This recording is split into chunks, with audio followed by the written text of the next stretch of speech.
Chapter 4653. Gu Qingze was silent. Okay, digest it well.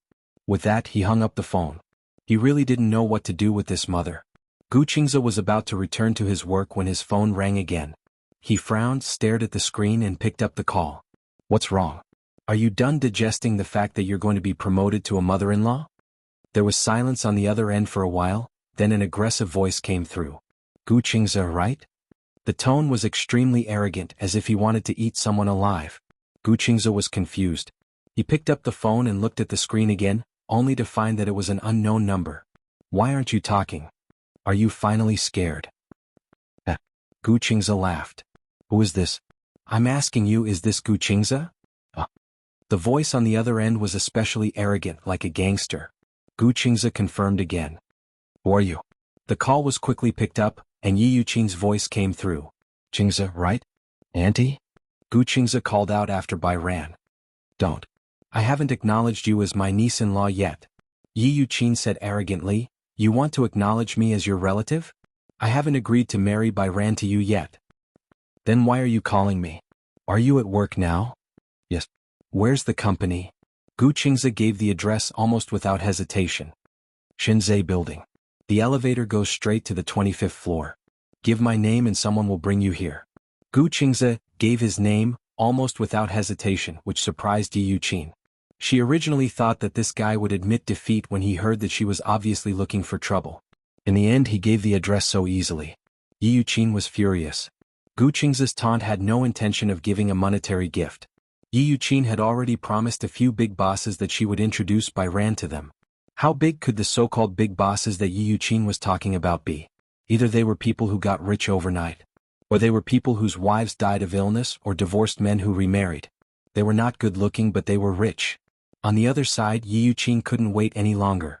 Hence, she found a hired thug from who knows where to find trouble with Gu Qingze. Although Gu Qingze was a natural airhead when he was young, he had grown up with Chu Ho and Gu Jinglian, so he still had this bit of awareness. From the phone call, he could vaguely tell that Yi Yuqing had brought people to cause trouble. However, it was not that he was not on guard, but that he was too lazy to be on guard. Shanzai was his territory. Would he be worried that someone would cause trouble in his own territory? Yi Yuqing probably treated him as an ordinary employee and wanted to cause trouble in his company. Half an hour later, Yi Yuqing really arrived with her people. She walked into the lobby with a burly man.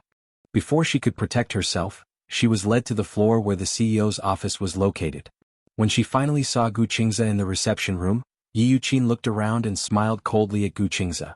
Haha, I couldn't tell that your workplace is decorated quite grandly. Gu Qingze sat on the sofa and smiled slightly as he gestured for them to sit. Chapter 4654. My boss. Although in a sense he was Shinzai's boss, strictly speaking he was only the CEO in name. Shinzai still belonged to Gu Corporation, and the big boss of Gu Corporation was probably cultivating and practicing calligraphy in the Gu Mansion. Why do you want him to see you? I have something to ask him. What is it? I just want to ask if he can still keep his employee after doing such an immoral thing. Immoral? Gu Qingze was really curious and couldn't help but want to find out. He really wanted to know what kind of immorality Yi Yuqing was talking about. You're a marriage scam. Marriage scam? Gu Qingze's lips twitched. You don't have a house or a car. I don't know what kind of tricks you used to trick by you. Nowadays, which family doesn't give a cash gift to buy a house and a car? Gu Qingze touched his nose and said, I bought a house and a car, but I haven't seen any cash gifts. He thought of many things Yi Yuqing would say, but he did not expect to be accused of marriage scam. Why did he want to laugh when he heard that? Yi Yuqing continued, Gu Qingze, I advise you to be sensible and divorce Bai Yu quickly. Otherwise, if this matter gets out of hand, you won't be able to survive in this company. He was really not afraid. At the side, the assistant in charge of serving tea looked at Yi Yuqing coldly. What was wrong with her? Couldn't she speak properly? If she could coax Mr. Gu well, she would have nothing to worry about. Some people's horizons were really too narrow, so much so that Yi Yuqing didn't realize that the humble junior sitting in front of her was actually such a big shot. Gu Qingze smiled and nodded. Why should I divorce her? We just got married. Also, I didn't scam her into marriage. Where's the cash gift? Yi Yuqing was aggressive. I didn't even see the cash gift. This marriage doesn't count. Why isn't there a cash gift? Gu Qingze's words made Yi Yuqing raise her eyebrows suspiciously. However, he continued, I'll burn the cash gift for uncle and auntie when I have the chance. You don't have to worry about it. Or do you want it too? I don't mind burning you a little. Originally, since they were already married, he planned to pay his respects to her parents with Bai Hao after they officially met her parents. However, in Yi Yuqin's ears, it had a different meaning. When Yi Yuqin heard this, she was so angry that she trembled all over. This brat was clearly cursing him. Are you cursing me to die? Gu Qingzi said innocently, I didn't. It's just that I've never heard that we should give gifts to our uncles and aunts when they get married. I've also never heard that it's customary to buy a house or a car for our uncle's son. Oh, could it be that I'm too outdated? His words were like pearls of wisdom, but they were all reasonable. Yi Yuqin stood up angrily. Gu Qingzi, don't be so shameless. Let me tell you, although I'm Bai Yan's aunt, I'm her guardian. I'm the one who raised her. In ancient times, there was a saying about Yangzhou's thin horses.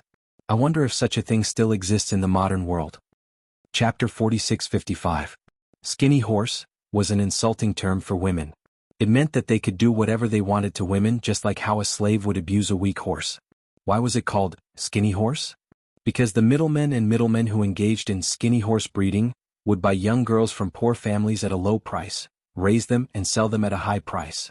It was the same as how merchants bought skinny horses at a low price, fattened them up and sold them at a high price. Hence, people called these women skinny horses.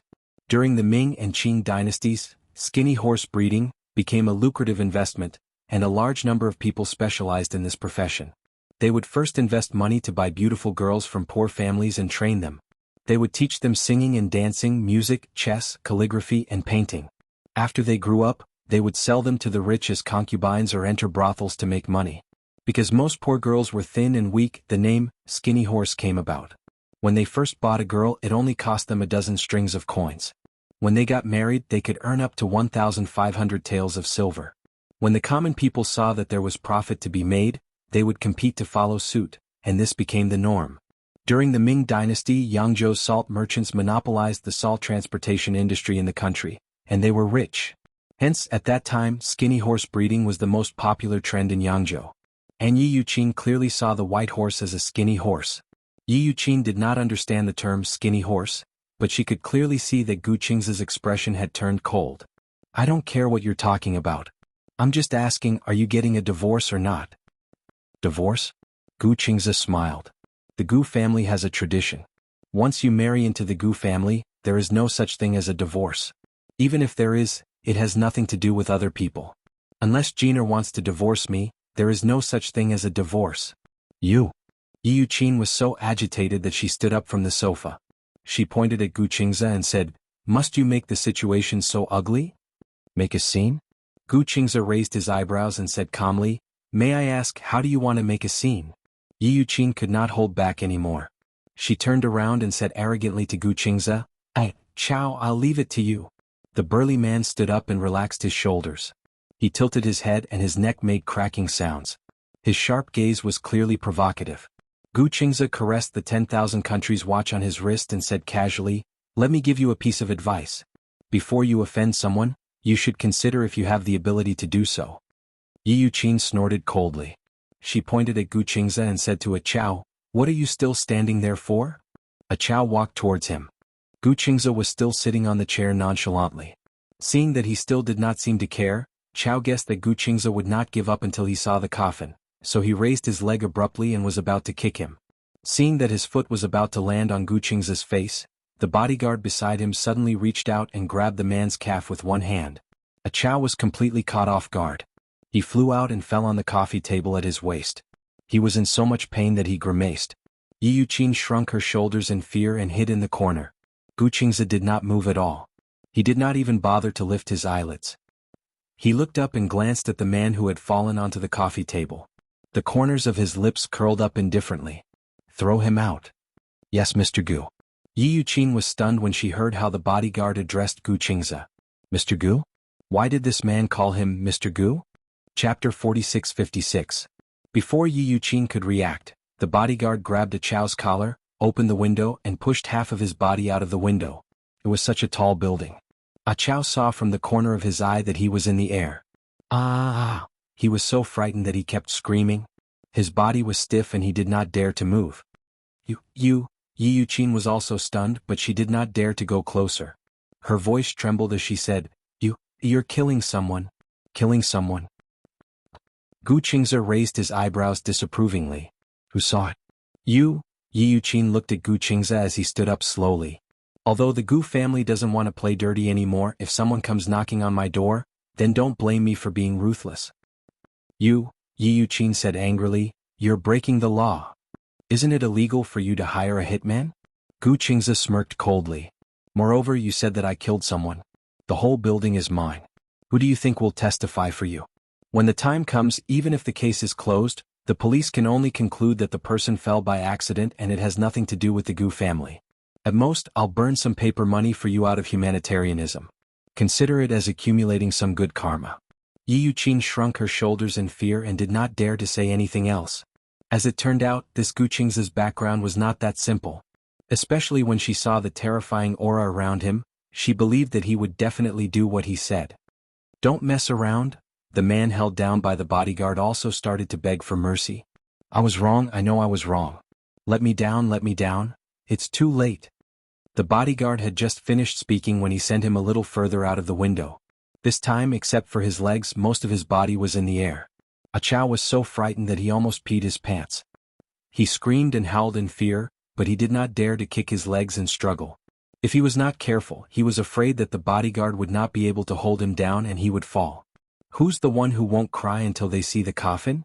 Gu Qingze frowned and looked at Yi Yuqin. How have you treated Jin these past 10 years? I didn't cause you any trouble, but you came knocking on my door. Although Gu Qingze was adorably silly when he was young, after so many years of teaching by Gu Jinglian, he had inherited Gu Jinglian's imposing manner when he was angry. Yi Yuqin did not dare to speak at all. Her scalp was numb. Chao wrapped his fist in his palm and begged for mercy. Please? Put me down. I'll scram right away. I beg you. In the future, I will never find trouble with you again. The bodyguard turned to look at Gu Qingze. However, Gu Qingze said, if I put you down just like that, wouldn't they say that I'm just bluffing? No way. Impossible. I swear. I beg you, I don't want to die. Chao sounded like he was about to cry. Hearing this, Gu Qingze snorted coldly. Put him down. The bodyguard then pulled the man back through the window and threw him on the ground. The moment he was thrown on the ground, he could no longer hold back his pee and his pants were wet. Gu Qingze was disgusted when he saw this and said in a low voice, Scram. Yes. I'll scram right away. Chao was so frightened that he crawled out on his knees. When Yi Yuqin saw this, she wanted to leave too. She was about to walk to the door when the bodyguard blocked the door and there was no way out. Chapter 46-57. Yi Yuqin's expression stiffened as she turned around, only to see Gu Qingze standing behind her with an expressionless face and a cold smirk. Auntie, why do you want to leave? You didn't even say goodbye. Why aren't you staying for lunch? No, there's no need. Yi Yuqin was terrified. She did not know why, but even though Gu Qingze was standing in front of her with a gentle smile, it gave her a creepy feeling. Some people were scarier when they smiled than when they didn't. Yi Yuqin took half a step back and bumped into the bodyguard's chest. Gu Qingze saw that she was terrified and slowly took half a step closer. Why, Auntie, are you trembling all over? You were still showing off when you saw me earlier, but now you look like I'm going to eat you up. Yi Yuqin couldn't help but kneel down in front of him. She didn't even dare to look up at his expression. Little Gu, isn't this? Auntie doesn't understand the situation. I just want to give Baizé a good home. I didn't know you were such a capable person. Banyan has suffered so much since she was young, so she's scared of being poor. Of course, my heart aches for her and I hope that she can have a better home. At least, the family background should be better, and the car and house should be standard. In my opinion, there must be some kind of misunderstanding. Misunderstanding? Gu Qingze raised his eyebrows and asked, What misunderstanding? Isn't this? I thought you were a scammer? Yi Yuqin said, At that time I thought you were like those men who use flowery words to trick girls. You don't have any ability, but you want to waste the girl's life. But now I see clearly that you are a capable man.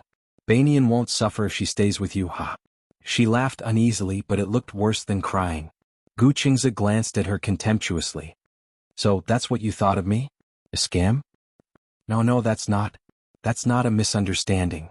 Yi Yuqin frowned bitterly and said, Byran didn't mention your situation to me, so I didn't know. It turns out that your family background is not bad. Since that's the case, I acquiesce in your marriage with Bairan. Her words were undoubtedly trying to please Gu Qingze. However, Gu Qingze sneered from the bottom of his heart and said disapprovingly, I never thought of getting your permission to marry Bairan. Although you are Baihao's legal guardian in name, don't think I don't know how you've treated him all these years. This debt can't be settled just like that. Yi Yuqin shuddered and quickly explained, I treated Baihao well. Her parents died early when she was young, and my living conditions weren't good, but I still insisted on bringing her over to raise her. At that time, there was a couple who wanted to buy her for 50,000 yuan. They wanted to bring her home as their daughter. How could I not know that they wanted to bring her home as a child bride? I didn't want to. 50,000. At that time I was sick and had to undergo surgery at home. I owed a lot of debts, but I didn't ask for the money from Wolfheart. Oh really? Chapter 46-58. Gu Qingze paused and continued, it's just that you didn't want it back then, but that was because you felt that 50,000 was too little. You wanted them to offer 100,000, but the price fell through and they weren't willing. You even pestered them for a while. At that time, someone secretly called the police so they didn't take Bairan away in the end. Yi Yuqin was speechless. Bairan knew about these things? She was so young then. Yi Yuqin thought that she didn't know anything. Gu Qingze continued, don't tell me that you paid for Bairan's college education, ha. Bairan did the math and she said that the money she worked to repay you had been paid off. Yi Yuqin sighed deeply and said despondently, this child, she really wronged me. I wanted her to pay back the money, but actually I wasn't really helping her pay back. I just felt that when a girl grows up, she naturally has to be independent. I kept telling her not to rely on men too much and to learn to be independent and spend her own money. I wanted to train her to be independent. If that's the case, why did you keep matchmaking her with rich but old men? Gu Qingze's words were like pearls. Yi Yuqin didn't know how to answer. She was stunned for a long time before she tried to defend herself. I don't think so anymore. What's the use of being independent? Marrying a good husband is the most important thing. Look at me, I've always been earning money to support my family, but with a husband like that, I've been busy for most of my life and didn't have any savings. Now that my son is getting married, I can't even find a wife. My family is so poor. Women can't be compared to men. Having a man to support the family is better than anything else. So, you specially picked some nouveau riche men for her? Even if they are all divorced and widowed. I've tested my character first. Yi Yuqin said righteously. Although they are widowed, they are good people and will treat Bairan like a treasure. Ha! The more Gu Qingze listened, the more he wanted to laugh. Bairan's aunt was not very cultured, but when she started to quibble, she came up with one thing after another. Gu Qingze glared at Yi Yuqin in disgust and suddenly lost his patience. When are you going to stop quibbling? Yi Yuqin shuddered from his cold tone and knelt on the ground, trembling. I'm sorry. If you think that it's my fault, then I can't defend myself. Xiaogu, there are times when people's minds. I admit that I was muddle-headed. Being muddle-headed is being muddle-headed because of concern. I love Baihua so much that I treat her like my own daughter and dote on her. However, you can't blame me for doing something bad with good intentions. Gu Qingze clenched his fists. If it weren't for the fact that he didn't have a habit of hitting women, he would have kicked her out of the door. However, just because he didn't make a move, it didn't mean that he couldn't make others move. Gu Qingze turned around and glanced at the female assistant. He said to her, teach this spouting woman a lesson. He ran, he left, Yi Yuqin also wanted to leave. Just as she was about to stand up, the female assistant walked over and grabbed her hair. She pulled her back into the room and slapped her, causing Yi Yuqin to fall to the ground. Slap. The female assistant slapped her again without hesitation. Chapter 46-59. Gu Qingze did not stop. As he walked further and further away, the sounds behind him became more and more miserable. However, in such a building no one would care. This was his Gu Corporation. When Gu Qingze returned home, Bairan was asleep on the sofa. She was still holding a book in her hands. It was obvious that she had fallen asleep while reading it. The man walked over, picked up the book and put it aside. Bairan was startled by his footsteps. She immediately sat up from the sofa and rubbed her sleepy eyes. You're back. Yeah. It's already so late. Only then did Bairan react. She was no longer sleepy. She stood up and looked out the window. The sky was still bright. Gu Qingze was already sitting on the sofa. He held her hand and pulled her into his arms. I came back early today. Bairan fell into his arms. She was caught off guard. He rarely touched her on his own initiative. After being married for so long, he had followed the gentleman's agreement before marriage. When he said that he would not touch her, he really did not touch her. He did not force her to do anything. However, this time he took the initiative to hug her. Byran did not feel any repulsion.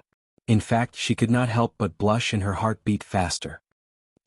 Byran felt that the two of them were too close. She was a little shy and could not help but change the topic. Are you back so early because the company is not busy? I missed you, Gu Qingze said softly. I missed you, so I wanted to come back early to accompany you. He rarely said such romantic words. Byran's heart beat even faster. Actually, she could not stand such mushy words of love. However, she did not know why such superficial words sounded so pleasant when they came out of his mouth. Byran froze in his arms. She did not dare to move. Seeing her body so stiff, Gu Qingze knew that she was nervous. He laughed and said, "Why are you so nervous?" She could not say that this was the first time she had been so intimate with someone of the opposite sex since elementary school, right? She was too embarrassed to say it. She pursed her lips and could not say anything. Gu Qingze did not need her to say anything. Now he just wanted to hug her. When he thought of how Yi Yuqin had treated him, his heart ached even more for her. He wanted to make up for her absence in the past 10 years. After so many years, it seemed that no one had doted on her. There was only scheming. If only I had met you earlier. If he could meet her in university and have a sweet relationship with her, it would be about time for him to get married after graduation. Perhaps at this age he and she would already have a cute child and a warm and happy family of 3. However, although fate was late, love was not. Gu Qingze was a very stubborn person. He believed in love and at the same time he was a very nostalgic person. Baiyu was the first girl who made his heart move. At that time they were still young and didn't know much about relationships. They were just pure childhood sweethearts. However, as time passed he missed her even more. Perhaps he had already forgotten her silhouette. If not for the fact that he kept her photo, he would take it out from time to time to look at it when he missed her. However, he could never forget this name. Chapter 4660. Gu Qingze looked at her carefully. She lowered her eyelids. She was obviously a little shy and did not dare to look into his eyes. After being married for so long, it seemed that he rarely got so close to her. Actually, Bai Sheng could see that Gu Qingze was restraining himself. Especially when he stood at the door of her room every time, he seemed to want to say something but hesitated. He probably felt that it was not appropriate for them to sleep in separate rooms since they were already husband and wife. In terms of feelings and nurturing feelings, if the two of them were lukewarm, it would be difficult to make any progress. Bai Sheng did not reject being a little closer to him, but Gu Qingze was too gentlemanly. As a girl she could not be too proactive. However, Gu Qingze stayed by her side and did not touch anything. It was as if they were in a platonic marriage. She knew that there was a limit to a man's tolerance. He had been holding it in. At first she was uneasy, nervous and then scared. In the end she started to feel embarrassed. "Qingze, don't speak." Gu Qingze used a finger to stop her from saying anything. Bai Sheng widened her eyes in confusion and her heart started to beat faster. I want to kiss you." Bai Sheng was so scared that she fell silent. Gu Qingze got closer and closer. At first she was a little resistant, but Gu Qingze did not allow her to reject him. He grabbed her wrist and said, "This time you're not allowed to reject me." This was clearly the first time he had kissed her. However, Bai Sheng was too embarrassed to reject him. It had to be said that this was Gu Qingze's black-bellied side. He had endured for so long. He had clearly coveted her for a long time, but he endured it and did not touch her. His restraint and control, except for not wanting to force her, not wanting to scare her, and not wanting to fail at the last step. In the end, he had become a first-class gentleman and lived under the same roof with the person he yearned for, but he did not cross the line at all. In the end, Bai Sheng was the one who felt a little guilty and embarrassed. This way, when he started to take the initiative, she would not have the nerve to reject him. He admitted that such a method seemed a little despicable. He had said that he would wait until she was willing, but if the woman really agreed with Bai Sheng's introverted personality, she would probably never agree. A woman's greatest reservedness was to not admit it even though she had the same desire in her heart. Thousands of years of tradition had taught women to be reserved and even conservative. As a man he had to be more proactive. Gu Qingze pinned her down and in the next second, he kissed her without restraint. At that moment, when their lips touched, her mind was in a mess. She seemed to have subconsciously accepted him, but what was the reason for that? Was it love? Was love so easy to fall in love with? Responsibility? She didn't think she was that responsible. That was, repay him? To repay his kindness? He saved her from the abyss of suffering and gave her a warm home. With this thought in mind, she didn't resist him that much. Bai Sheng did not understand. For as long as she could remember, she didn't seem to have any close friends of the opposite sex. She had an inferiority complex and was antisocial. She always felt that she couldn't repay the kindness of others. Gu Qingze had treated her well and she wanted to repay him with more? Bai Sheng's thoughts ran wild as he clumsily accepted her kiss. Chapter 4661. It was also Gu Qingze's first time kissing. Bai Ran was his first woman. He had no experience in dating. Chu Ho had always hated him for not being enlightened in this aspect. He had brought home so many girlfriends his age, but he did not do anything. If he was not her biological son, she would really suspect that something had gone wrong. If Gu Qingze had not patted his chest and assured her of his sexual orientation, she would have really thought that her son liked men. Therefore, although the two of them were kissing, it was not an exaggeration to say that they were fighting. Their teeth collided as if they were sharpening their knives. Bai Ran could not help but push him away and asked in a questioning tone, "Are you biting me or kissing me?" Towards the end, she could not help but become even more shy. She lowered her head and mumbled a few words. Gu Qingze said, "It's my first time kissing. What about you?" "I don't believe it's your first time kissing." Bai Ran thought that he was lying to her. He was so handsome and had such a good personality. Even if he did not chase girls, there should be many girls chasing after him. How could he not have a girlfriend? When Gu Qingze heard this, his lips curled into a smile. "I never lie. But it's really my first time kissing." "You've never been in love?" Bai Ran looked as if she had discovered a new continent. No. Gu Qingze felt a little guilty. He really did not have a girlfriend, but why did Bai Ran look like she did not believe him? He quickly explained, "My sexual orientation is normal." Bai Ran could not help but be angry. "Who asked if your sexual orientation is normal? Why do you sound like you're trying to hide something by saying this?" "Because even my biological mother asked me this suspiciously." As Gu Qingze said this, he sat at the side angrily. He recalled how Chu He had summoned him back to the Gu family and interrogated him like he was a criminal. He did not know who she had heard from, but she was now questioning him like he was a criminal. Bai Ran heard this and did not believe it. "How is that possible? Your mother. Is she so avant-garde?" She could not help but laugh again. Gu Qingze was also extremely helpless. "You ruined the atmosphere. Just now the atmosphere was so good. It was fine if she pushed him away, but she actually disrupted such a good atmosphere." Bai Ran felt wronged. "You just hit my gums. Oh, you're so stupid you don't even know how to kiss. Could it be that your kissing skills are better than mine?" Without a doubt he was being sarcastic. Bai Ran blushed as well. Her kissing skills weren't any better. Just now there were a few times when she bit his tongue because she was nervous, but he didn't say anything. Why did it feel like she was making a big deal out of nothing? "It's all right." Gu Qingze hugged her waist and pulled her into his arms. "Let's start over. Things like chemistry can be cultivated slowly." Kissing was a tacit understanding between two people. He didn't mind getting along well with her. Bai Yu nervously pressed her lips against his again. "Is it just a kiss? Otherwise?" Gu Qingze's gaze was so gentle that she was about to drown in it. "What else do you want? No, are you ready?"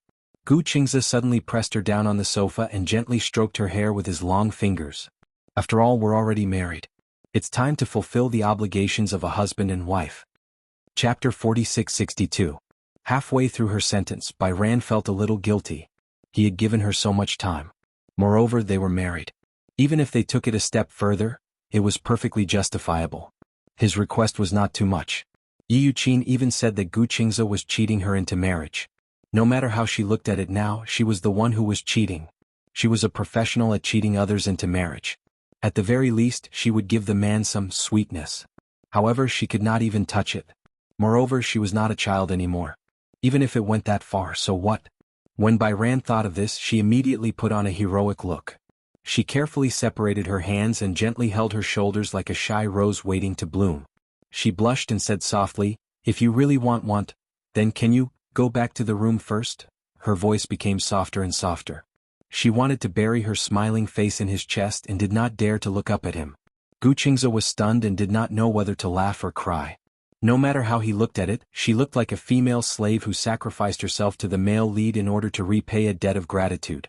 However, what he wanted was not to repay a debt of gratitude. He knew that this little girl was extremely simple-minded. If others treated her well, she would only treat them better. She probably felt that she could not repay him with anything, so she would not be stingy with anything she could give. She was clearly so scared. Don't think too much. Guqingzi gently scratched her nose.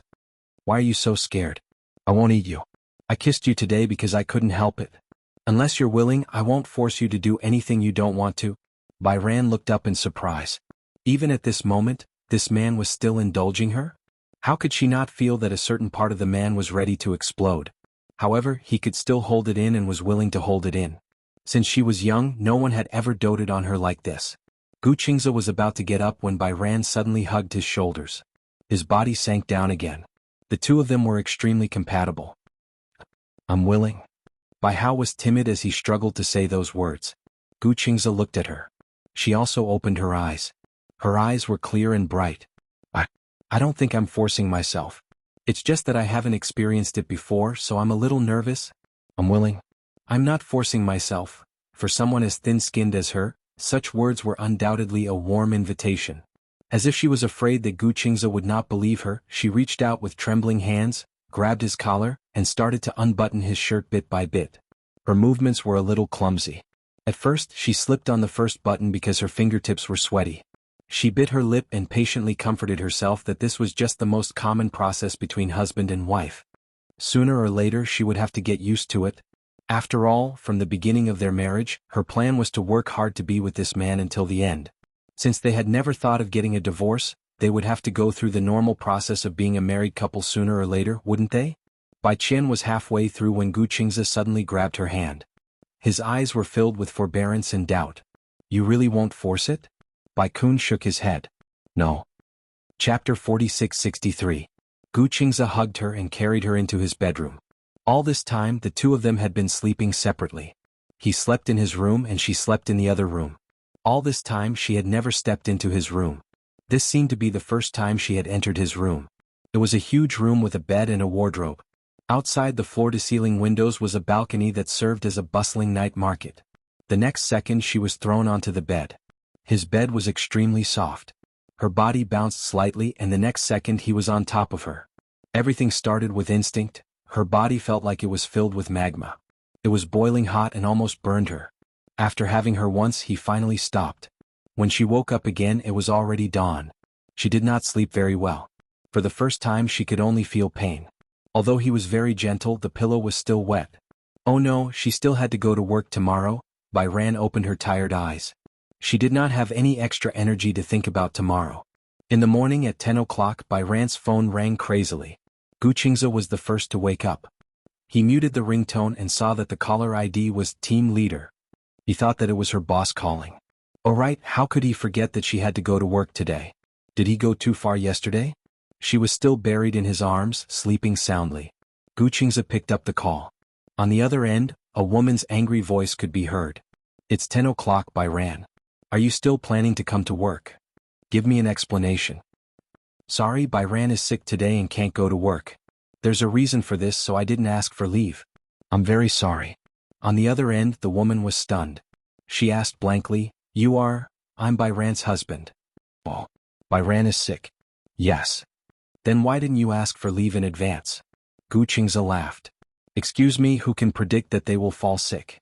Bai Ran wanted to go to work today, but I stopped her. She has a high fever, so she can't go. Oh. I want to ask for leave for her. How many days? A week. A week? What fever would take a week? If you take a week off, it won't count as full attendance. You can take a day off at most. Moreover, if you don't pass the approval of the leaders, your salary will be deducted. Deduct as much as you like. If he wasn't feeling well, he couldn't force himself to go to work. Is your company a vampire? As he spoke, Guqingzi did not give her any face and hung up the phone. On the phone there were many alarms. The alarm went off, but neither of them woke up. Guqingzi hung up the phone and put it under the pillow. He hugged her and went back to sleep. In the afternoon, Bai Hao slowly woke up. As soon as he opened his eyes, he felt a tearing pain in his thigh. Although it didn't feel like being run over by a heavy truck, it was still a tearing pain. With just a slight movement, his nerves felt as if they were sealed by cement, sore and swollen. Bai Ran grimaced in pain. Suddenly he thought of something and immediately fumbled for his phone under the pillow. When he reached for his phone, he realized that the screen was black. Out of power? She pressed the power button suspiciously and the phone lit up. However, when it finally turned on, she looked at the time and felt uncomfortable. Chapter 46-64. Without realizing it, she had already slept so late? Byran was annoyed. She saw that there were many messages on WeChat and clicked on them. Then she saw a dialogue box from her team leader. Byran, are you doing this on purpose? You didn't ask for leave, so you let an outsider do it. Your husband's leave doesn't count. Today I'll treat it as absenteeism. Please come to work on time tomorrow. Otherwise I'll treat it as absenteeism. Byran's lips twitched. She clicked on recent calls. There was a call record, but it was obvious that she did not pick it up. It was him. Byran looked at Guqingze resentfully. He was sleeping quietly and had not woken up yet. How could he sleep better than her? With the intention of teasing him, Bai Yan gently poked his cheek with his finger. The latter frowned and raised his hand to hold her finger. He opened his eyes and looked at her with his slightly misty eyes. Byran did not expect him to wake up so quickly. She turned her face away awkwardly and hugged the blanket tightly. The scene from yesterday appeared in front of her eyes again. She and this man, they were husband and wife. She patted her forehead in annoyance and her face heated up. Guqingze sat up from the bed and hugged her gently from behind. He rested his chin on her shoulder and hugged her tightly. You're awake? Byran only responded with an He liked her soft voice and could not help but lean closer to her. The scorching heat from his chest made her blush again. Byran lowered her head even more. She hugged the blanket tightly, but before she could say anything, her stomach made a grumble sound. Growl. Guqingze looked up and became more awake. Are you hungry? What do you want to eat? Anything. There are still some eggs and bread at home. After a pause, Guqingze asked, I'll cook a poached egg for you, Although she was shy to face him, she still mustered up the courage to ask, do you know how to make sweets? The kind that's soft and fluffy? Yes. Guqingze kissed her earlobe. I'll make them for you. With that he got off the bed. Bai Yu immediately covered his eyes in embarrassment. He didn't even dare to look at him naked. Guqingze looked at her bashful expression as he tied the belt of his nightgown. He could not help but chuckle, but it was because he doted on her. All right, I'm dressed. Bai Kun put his hands down, but he did not know where to place them.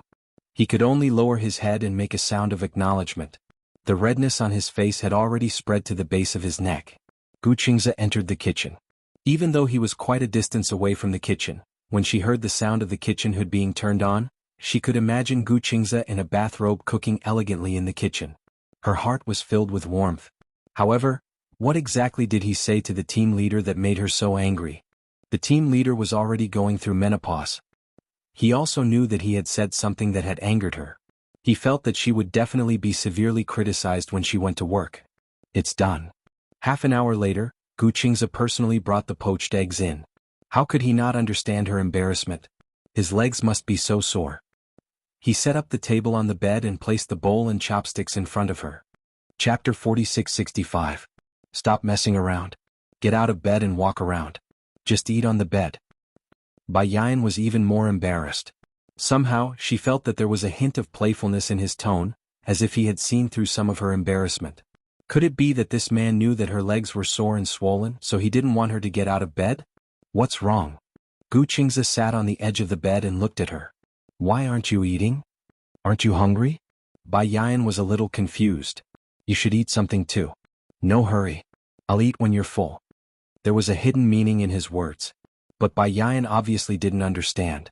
In front of Guqingze, the big bad wolf, she was like an ignorant little white rabbit. She silently grabbed the chopsticks, grabbed the bread, dipped it in some jam and took a bite. The soft bread paired with the sweet jam was delicious. She was so happy that she felt like she was going to melt. His cooking was so good that he could bake the bread to such a good texture. Is it good? Yeah. As Bai Yan ate, she felt his gaze on her from beginning to end. She shrunk her shoulders awkwardly. Today, she hesitated, not knowing if she should ask. Yeah. What's wrong?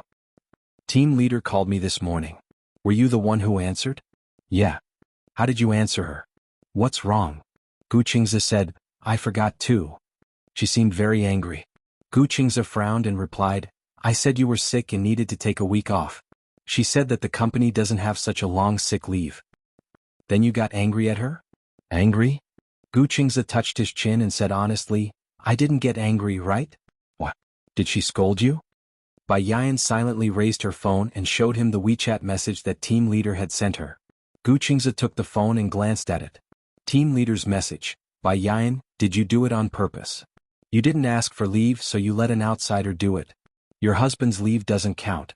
Today you'll be punished as absenteeism. Please come to work on time tomorrow. Otherwise you'll be punished as absenteeism. Absenteeism? Gu Qingze smiled. Sure, it's best if you fire her directly. Hey. Bai Yu looked at him reproachfully. It's not easy to find a job now. You can't wait for me to be fired. However, Gu Qingze put his arm around her shoulder and said confidently, when you're fired, I'll have a reason to support you. Bai Yu blushed, but he was unwilling.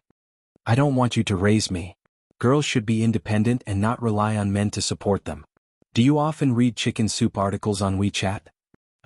For example, men are unreliable. Women only have a few years of youth and they should be used to fight and struggle. Youth alone can't tie down a man's heart. When a person's pearls turn yellow, they will have no value. In the end, women who rely on men for a living will be eliminated by society. How did he know? She had indeed read such chicken soup stories before. Gu Qingze raised his brows unhappily. What? Do you think I'm that kind of scumbag in the chicken soup novel? No. Or, are you completely insecure? Sense of security? Bai Yan nodded hesitantly. She really didn't feel safe. He always felt that he was the only one who could be relied on. Chapter 4666. If I remember correctly, you work at a design company. Yes. What's the nature of your job? Designing wedding dresses. Only wedding dresses? Yes. Bai Ran nodded silently. We work with wedding dress factories in many cities. Their wedding dresses are all from our designs. Actually, we call it a company, but it's more like a studio.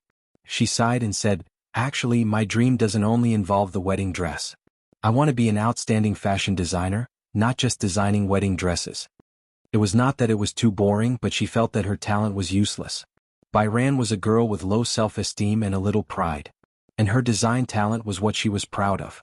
At that time, if she did not have a family background, she could have studied in France and studied design. However, Yi Yuqin would definitely not agree, so she had to give up this opportunity.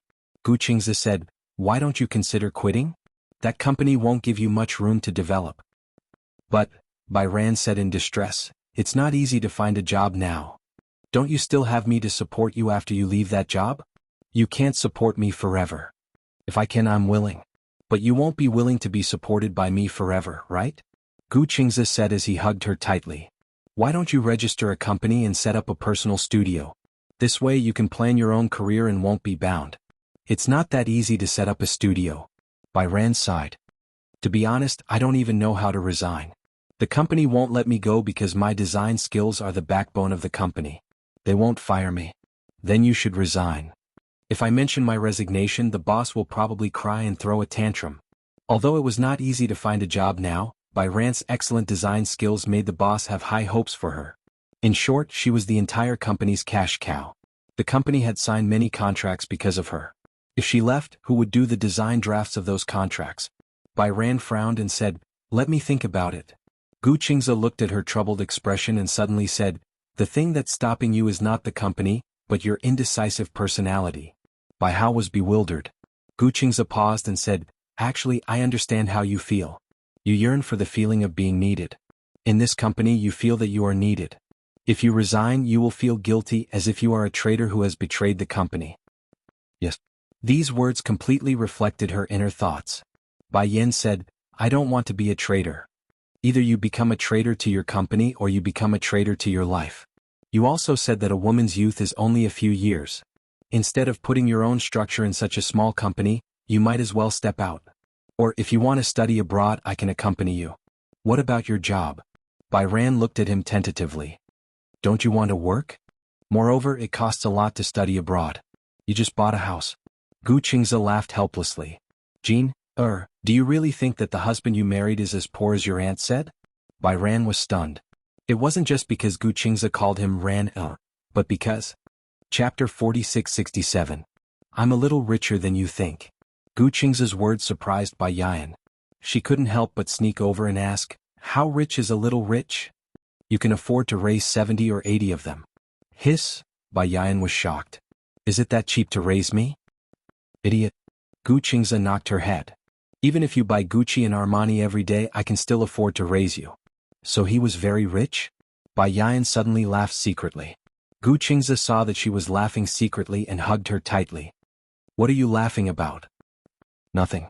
Tell me. You must be laughing about something. Me? Bai Yan pursed her lips and said, I'm laughing. At least I don't have to worry about starvation when I'm with you. Why are you so useless? To be honest, Bai Yan suddenly sat up and looked at him seriously. When I married you back then, I was really prepared to starvation with you. Gu Qingze didn't know whether to laugh or cry. Did he really give people the impression that he was so poor? When he first met her, he was dressed very well. Did he not have the manners of a noble at all? Bai Yan seemed to know what he was thinking and quickly explained, I'm not saying that you're poor in clothes. You're poor in temperament. Then what's poor in temperament? I just thought about it and felt that rich people would choose women of equal social status to be their wives. If you're really rich, why did you fall in love with me and marry me in a flash? Gu Qingze heard this and pursed his lips, but he didn't say anything. She felt too inferior.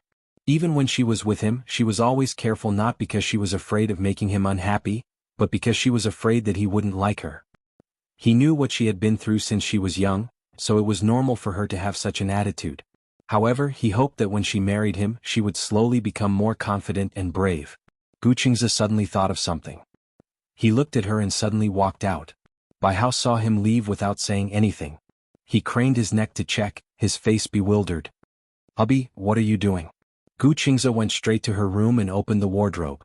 Other than the few pieces of clothing he had bought for her, her own clothes were all simple and plain. He had bought it for her, but she couldn't bear to wear it. Fortunately, she had a good temperament. She was able to wear the cheap plastic clothes that were sold at street stalls to give off a high-class feeling.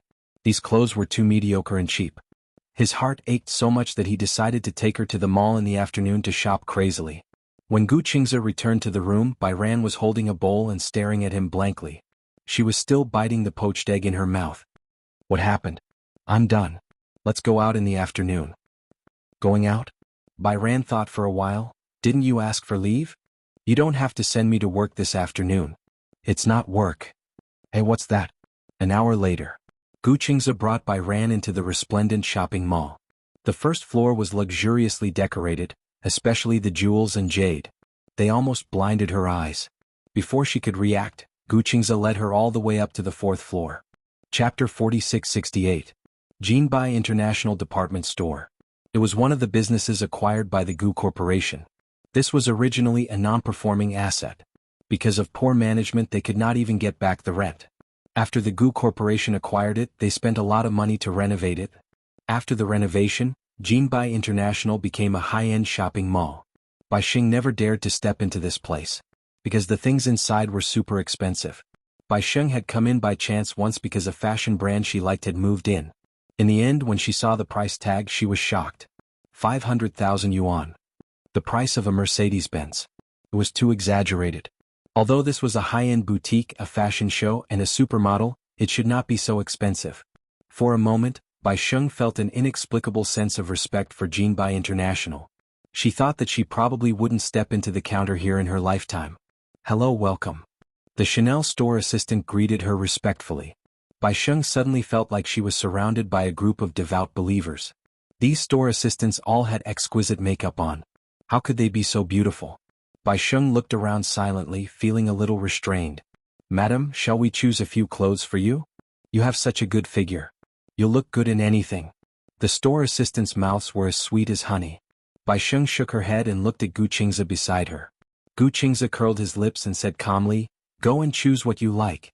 On the way here, Gu Qingze repeatedly explained to her that even if she spent every day at Jinbai International, shopped all over Gucci and Givenchy, and bought all the high-end boutiques from Chanel, she would not make him poor. She still did not quite believe it. This was too ridiculous. If he was so rich, why did he still live in such a simple apartment? It was not that she had any prejudice against the people who lived in the apartment. When they got married, Gu Qingze did not care about her family background, and she naturally did not care about his identity and background. The two of them were extremely pure. She even thought that he was just an ordinary employee. As for married life, it was best to be able to live a peaceful and happy life.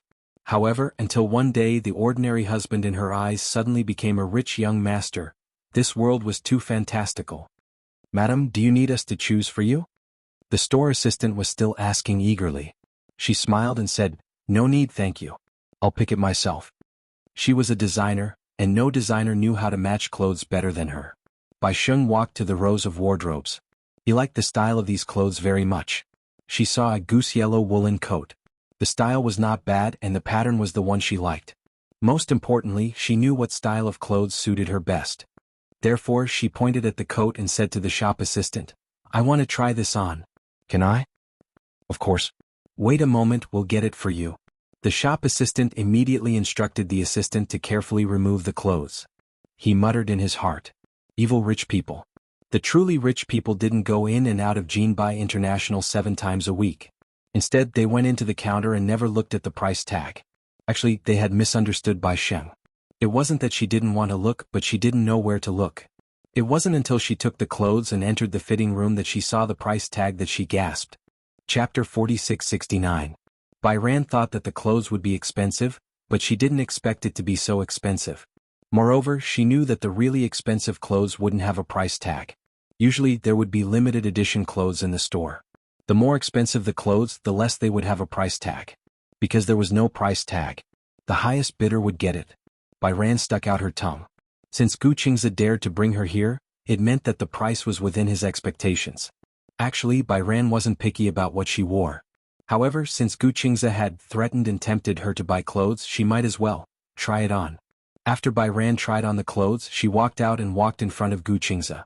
She showed it to him. How is it? After Gu Qingze's gaze fell on her, he couldn't look away. It was beautiful. So beautiful that he couldn't look away. He saw the clothes the moment he walked in, but it wasn't so beautiful that it stunned him. It was just a feeling.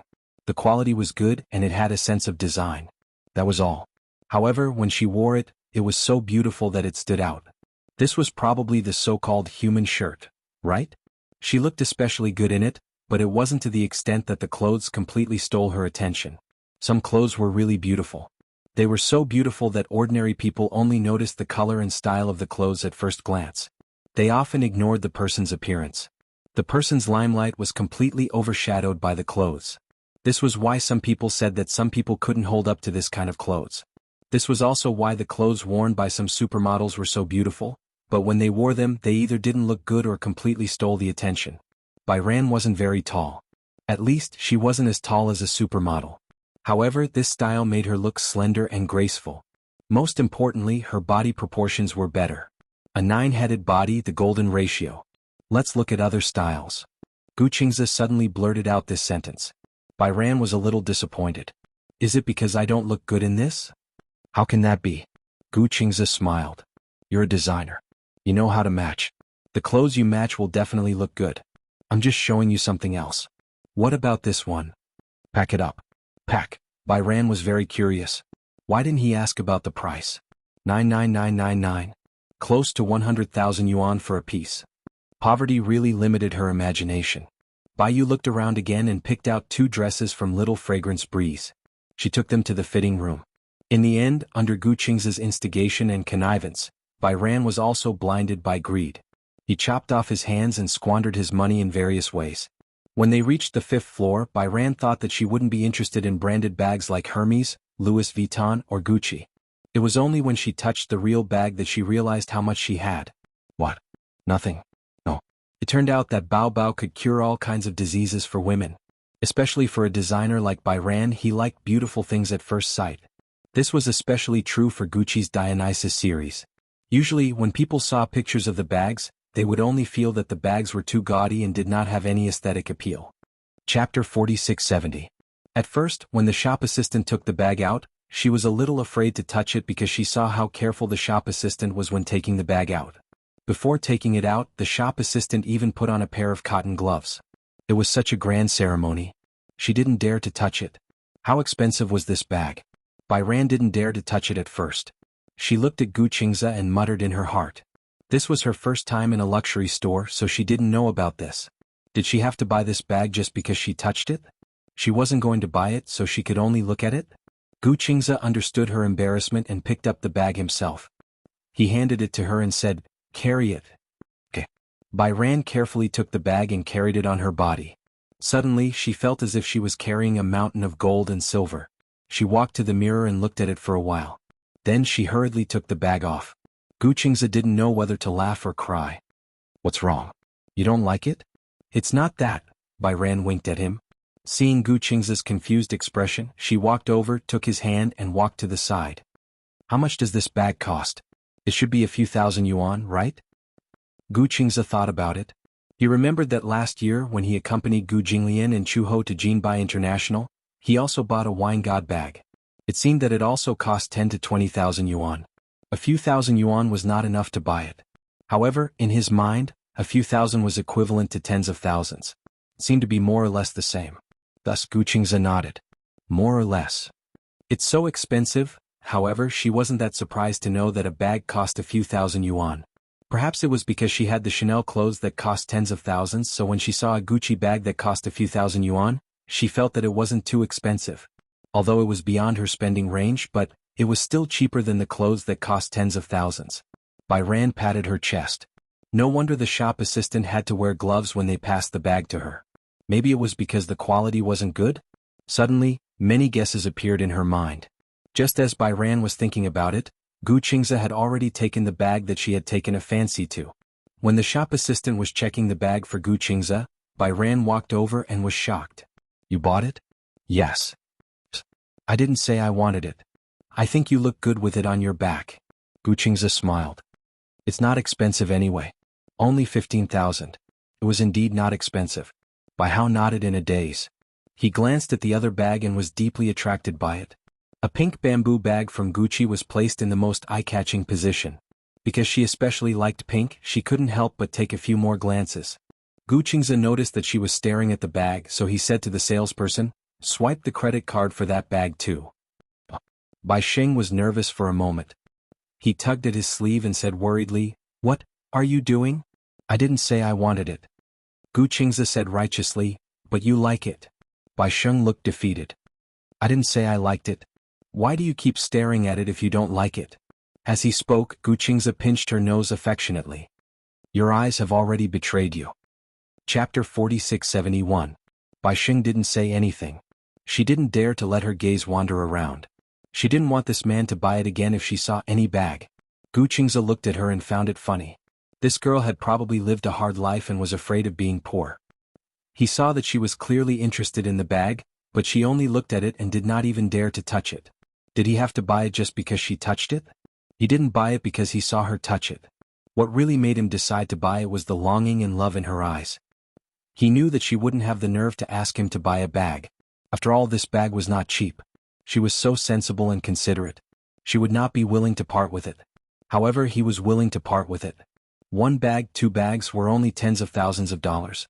Even $1,000 could not buy her happiness. This was not to make up for anything. Instead, he was using limited money to buy something she liked. The value of this was not something that could be measured by tens of thousands of dollars. If he was short of money, he might have some reservations about buying a bag. However, Gu Qingze was not short of money. Not to mention a few bags, he would buy dozens or hundreds of them. As long as she was happy. When Gu Qingze held Bai Sheng's hand and walked around, Bai Sheng still had a lingering fear. She did not know how much she had bought because the bag she bought had been sent home. Therefore, she had no idea how much she had bought. Did we buy a lot? Gu Qingze glanced at her and said honestly, "I don't mind buying a little more. It would be best if we could fill up the entire walk-in closet." The walk-in closet in the apartment was very big. However, Gu Qingze's clothes only took up a small space. His clothes were very simple. Most of them were of the same style. This was because he did not like to waste time and energy buying clothes. If Chu Ho had not reminded him to always wear the same style of clothes, people would inevitably think that he did not change his clothes. Therefore, when Gu Qingze bought clothes, he chose a few more styles and took turns to wear them. Her clothes did not take up a lot of space. In fact, they only took up one closet throughout the year. This was including the clothes he bought for her.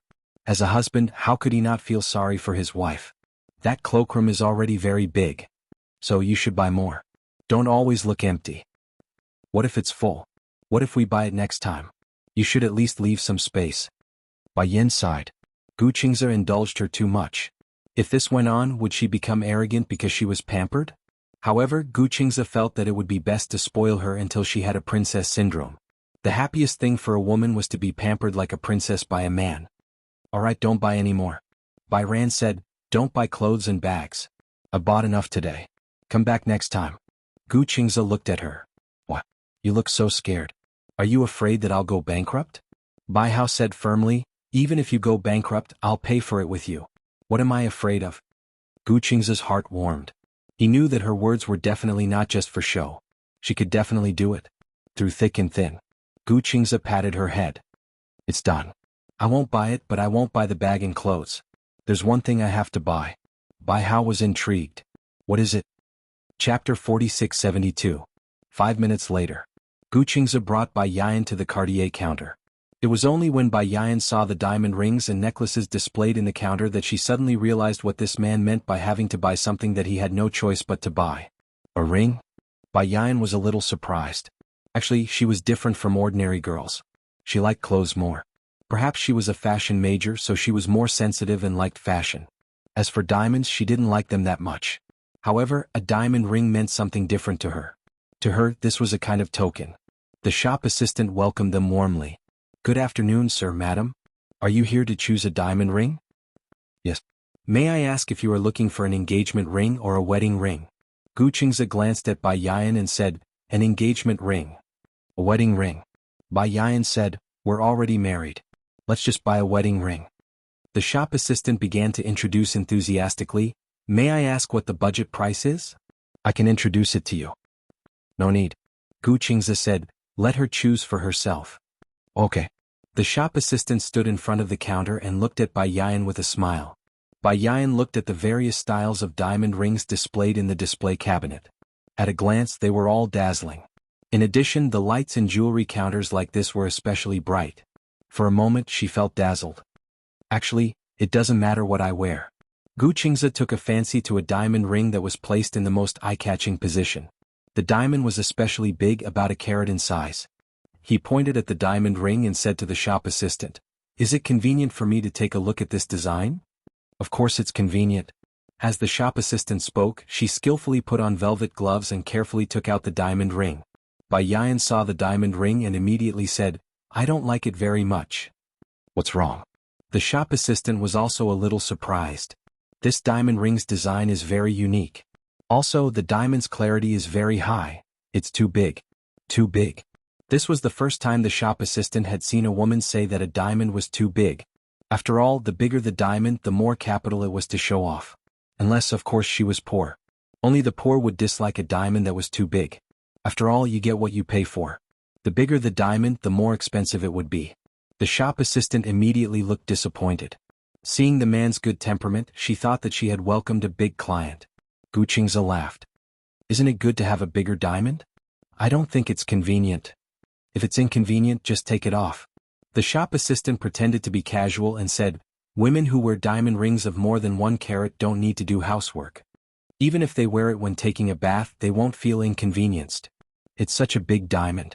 It's easy to get caught when you're wearing clothes. Then take it off first and put it on after you put on your clothes. But, Bai Ran didn't realize that the clerk had changed her attitude. She said quietly, since the diamond ring is a token of marriage, I've never thought of taking it off since I put it on. Gu Qingze looked at her silently. Chapter 4673. Once the ring was put on, she would never take it off again. For some reason, Gu Qingze felt comforted when he heard this. Perhaps this was the feeling of happiness. There was a woman who was willing to put on a diamond ring for him and never take it off. Indeed, this was the meaning of a diamond ring. The diamond did not need a huge carat. The design was new and easy to wear. That was enough. Thinking of this, Gu Qingze said to the salesperson, no need for a ring holder. It's best if the diamond is inlaid. Do you have it? Yes. The salesperson knew that this business was not going to be a big one, so her service attitude was much lower.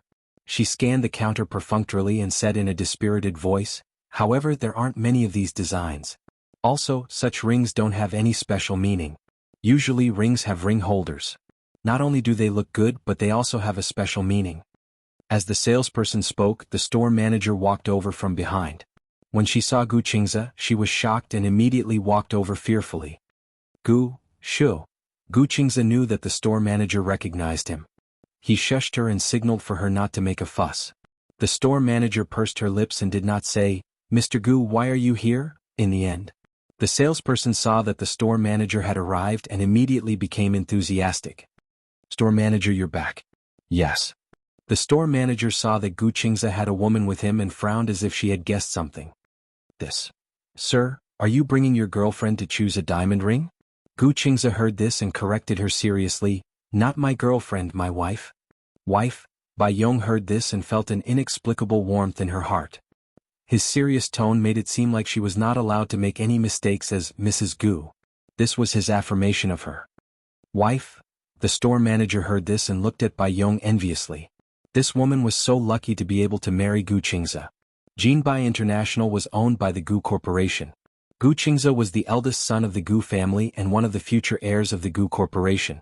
Although Gu Jinglian was very strict with the selection of heirs, the Gu family had so many businesses that there might be more than one heir. Therefore, the store manager was especially respectful of Gu Qingze. After all, he was one of the future heirs, so she had to be respectful. What kind of design do you like? If you like it, you can try it on. It wouldn't matter if he just took it away. Gu Qingze suddenly took a fancy to a ring. It didn't have a ring holder and the diamonds were inlaid in rows. It was simple but not simple and looked very exquisite. What does this ring look like? The ring of the male ring is thicker than this one. The store manager said as she squatted down to find the men's ring in the cabinet and took it out. However, she was still a little hesitant. Is the diamond too small? She thought that Gu Qingze didn't know how to pick and chose the smaller one. He was afraid that Bai Ran would not be satisfied. Unexpectedly, Gu Qingze's gaze was very similar to Bai Kun's. She was also very satisfied with the design of the ring. I quite like this one. I can try it on. It can't be? The store manager was completely dumbfounded. This was a ring designed for ordinary people. The price was relatively low, only a few thousand yuan. To Gu Qingze, a low price of a few thousand yuan was too low class. Chapter 4674. No, I think this design looks pretty good on me. In fact, Bai Ran was not worried about money. Instead, she felt that love and marriage did not need an expensive diamond ring to prove it.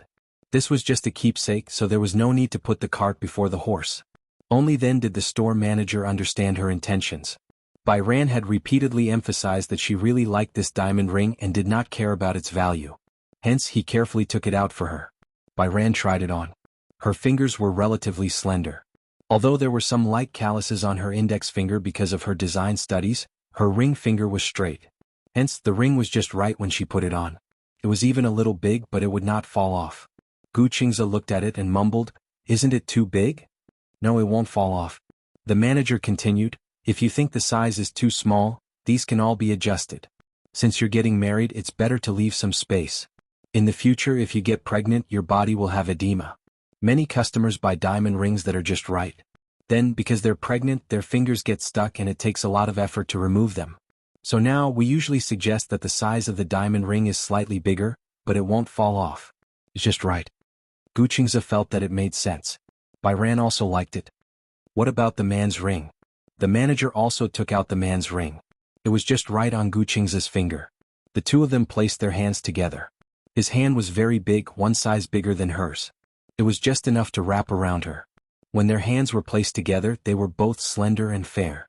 They were completely qualified to be hand models. It's so beautiful. It wasn't the most beautiful design, but it looked so good on the two of them. Most importantly, it had a good foundation. Then this one. Bai Ran looked at Gu Qingze. The two of them looked at each other and smiled tacitly. Okay. After paying the bill, the ring was put on her finger. Since it was a wedding ring, Bai Ran had no intention of taking it off. She didn't like jewelry, but this ring had a special meaning to her. The two of them left arm in arm. On the way home, Gu Qingze was driving while Bai Ran kept looking at his hand.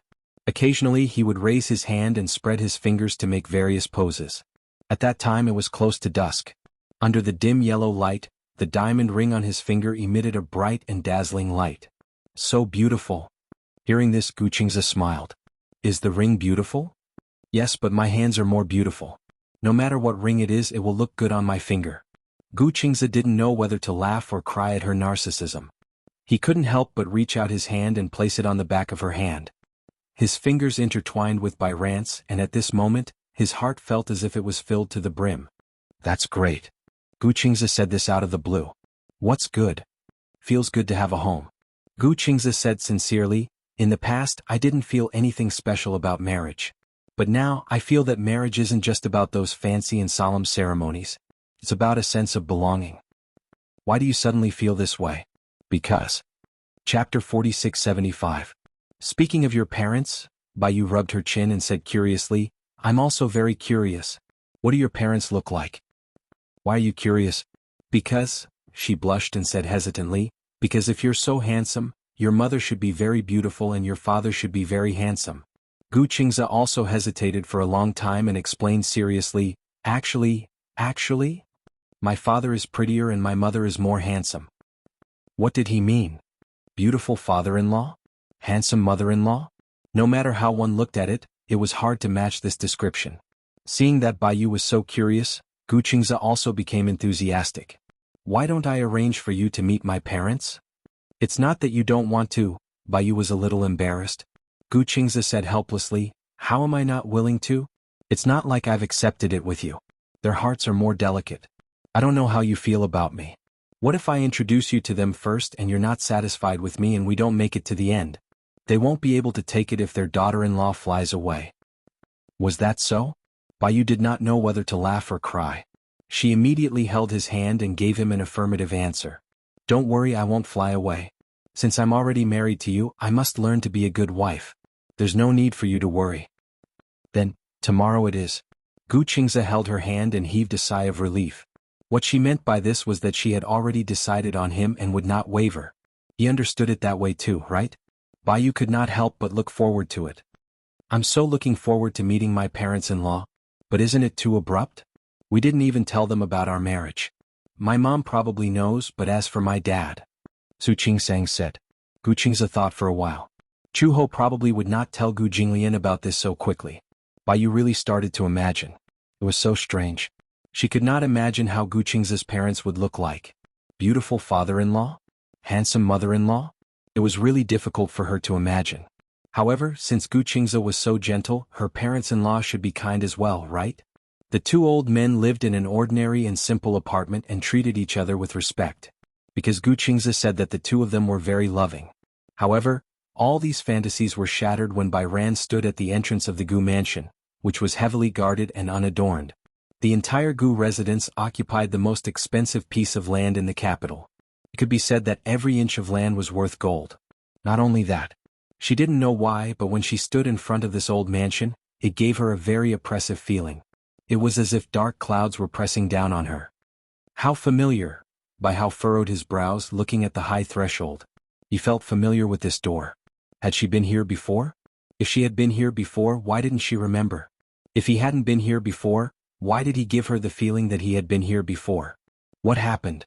Gu Qingze saw that she had been standing at the door motionlessly. He walked over and gently pinched her face. You haven't even seen your in-laws and you're already nervous? No, she was not too nervous, although she was indeed a little nervous. However, Chapter 4676. Gu Qingze held her hand and walked into the Gu mansion. Hello, young master. Hello, second young master. Hello, young master Qingze. Along the way, the servants bowed and greeted him.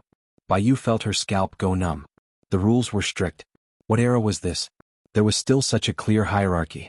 Although these people kept addressing Gu Qingze as young master, there was no humility in their eyes when they looked at him.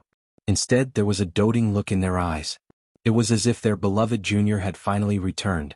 It was a very friendly and natural attitude. However, they kept addressing him as young master, which made Bayu feel a lot of pressure. 10 minutes later. In the living room, Bayu stood in front of Gu Jinglian and Chu Ho in a daze. It turned out that on the way here, she had a blueprint of Gu Qingze's father and mother.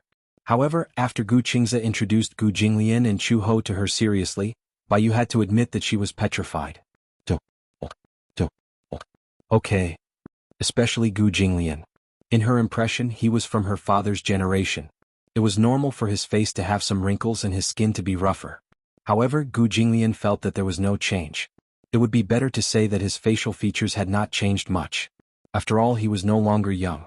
Although it could not be compared to when his face was full of collagen when he was young, whether it was his facial features or his appearance, there was a sense of maturity that had been settled over the years.